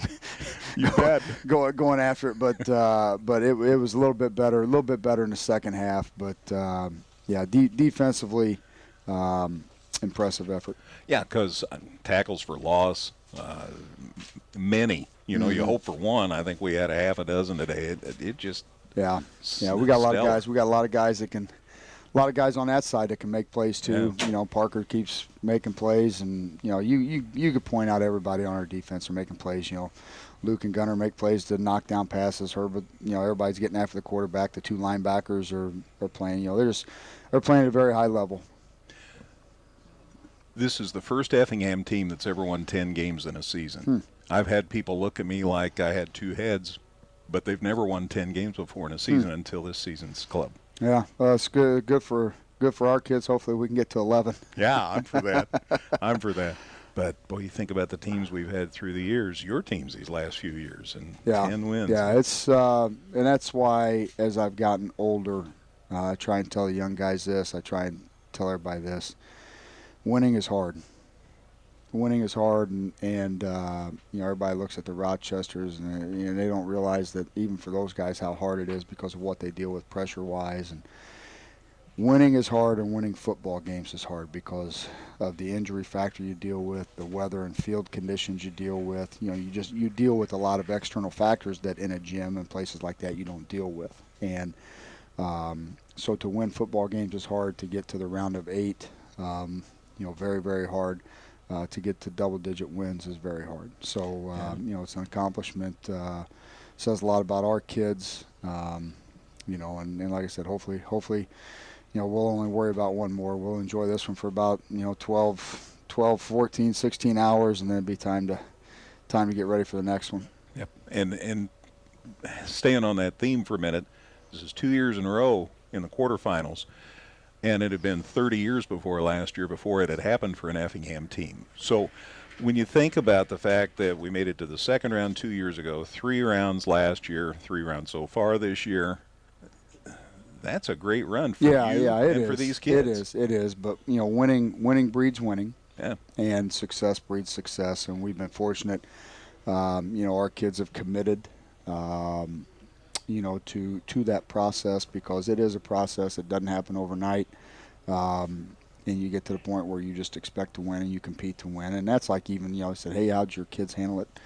And they say, well, they handled it fine because our kids are going to fight you for 48 minutes and they're going to play the next play and they're going to keep, I may freak out about it, but, the kids aren't going to freak out about it. And, they'll be fine and play, and they play the next one and ended up playing pretty well. I've never been to Fairbury. That makes 2 of us. I haven't either. I found where it is. I was one that I said to watch out for because it's an unconventional offense, and you start making 3.5 hour bus rides, and you're a little banged up, and you're seeing something you don't normally see, and depending upon the field conditions and how much rain they got and stuff like that. So that was that. I don't know what the score ended up. It didn't surprise me that they won. 28-22. Okay. Yeah, it didn't surprise me that they won. But when I heard 28-7.5, I thought, ooh. Mm-hmm. But we'll get to work on that one tomorrow. You bet. Enjoy this one tonight. Congratulations, Brett. Thanks, Greg. Appreciate it. It's so much fun. I never get tired of winning. Yeah, no, I'm with you. It is fun, and what happens is the part that stinks about it is every year we talk about it, there's only 8 coaches that are ever happy at the end of the year, but what happens is you enjoy being around. We've been really, really blessed in my time here to have great kids, great kids to be around, great support from their families, and all of our football families have been tremendous. And you hate when a season's over because that means that you don't get any more time with that particular team. And so it's great that this time of year we can keep winning, and now we get another week together, and then hopefully another, and so we'll see what happens, but yeah, we'll enjoy this one. Enjoy the Veterans Holiday. Thank all our veterans for all they do and have done to allow us to come out here and play a game like this and take care of our freedom. And but we need Monday off school. Need Monday off school. We got a few guys banged up. Coaches are a little tired, so it'll come in handy and give us a little extra time to prepare and all that. So. We'll take it. Looking forward to next weekend. Yeah, we'll see you then. All right. Thanks, Greg. Appreciate it. Hearts coach Brad Hefner, always a pleasure. Appreciate him coming up. Effingham a winner by a score of 42-7. They go to 10-1 on the season and headed for Fairbury next weekend. Right now, let me get to the tackle sheet so I don't forget. Again, thanks to the guys who have picked up the ball and made sure that I get to credit our defense for such a good job. And let me get that up here, and then I'll let you know the numbers, because there are some impressive numbers. And if you were listening to the broadcast, you heard us talk about a lot of these guys often today. Mason Hasty had 6 tackles today, including one for a 5-yard loss. Always like it when you get a tackle for loss. Jacob Stoneburner had 5 stops today. Also, Logan Arndt had 3 tackles today. Colin Weymouth, who just had a monster game, had 7 stops. Logan Arndt had 2 tackles. Also, Haven Prather was tearing it up. He had 6 stops, had a sack, and had a tackle for loss. That's a pretty good game. Trevin Benavides, always on the roster. He had a stop today. Also a tackle today for Jake Logan. Also, Tristan Elkin ended up with 2 tackles, a sack, and 15 yards for loss. Gunnar Franklin had 2 tackles. Parker Wolf had 2 stops. Also, Alex Bogman had a tackle for loss and a sack. And also, let's see, Sean Cochran had a tackle and a stop today for 55. I've got to find out who 55 is. When Coach is done, maybe you can grab him, CJ, and we'll find out who 55 is. And also a tackle for Zach Slifer. So that is the tackle sheet. I do not have a 55 on my roster, so my apologies for that. But I want to give old number 55 credit. Maybe Dustin has it. Well, they have an updated roster in the program here, and it would appear that 55 is Riley Crane, a freshman. Wow. So cool. Well, they've got 55 down here for a tackle, so good for Riley. All right, so that's the tackle sheet. I think we have given you the stats, the coach's interview, and the scores and the scoring. I think our work here is done, Kimo Sabe. So, Dustin, thanks. Well, hey, it's fun to be a part of this. Glad to get a chance to call these games and follow Effingham throughout the postseason and be a part of, a small part of what is, a special run for a program. You never know when you're going to have back-to-back runs this deep in the playoffs. And so, I said it a few times already, but Effingham football fans, you gotta enjoy this, because this is tough to do, and you never know when you get a chance to do it again. So really, really enjoy what the Hearts are doing, and make that trip. It's going to be a long trip next week, but make that trip to go see them. But if you can't, we'll have you covered. On 97.9 XFM and 97.9XFM.com, CJ's got the video. and it'll be up on the website. And in case you want to buy one, we have them available for purchase, so just a reminder about that as well. Final score again here at Klosterman Field, Effingham 42, Benton 7. 10 wins for the Hearts this season, the first time an Effingham football team has ever reached the 10-win mark in a season. For Dustin White, for C.J. Schmidt, who's thawing out here in the booth, for Gail back at the studios, I'm Greg Sapp. Good night, everybody. Thanks for listening. This has been a production of Premier Broadcasting Incorporated.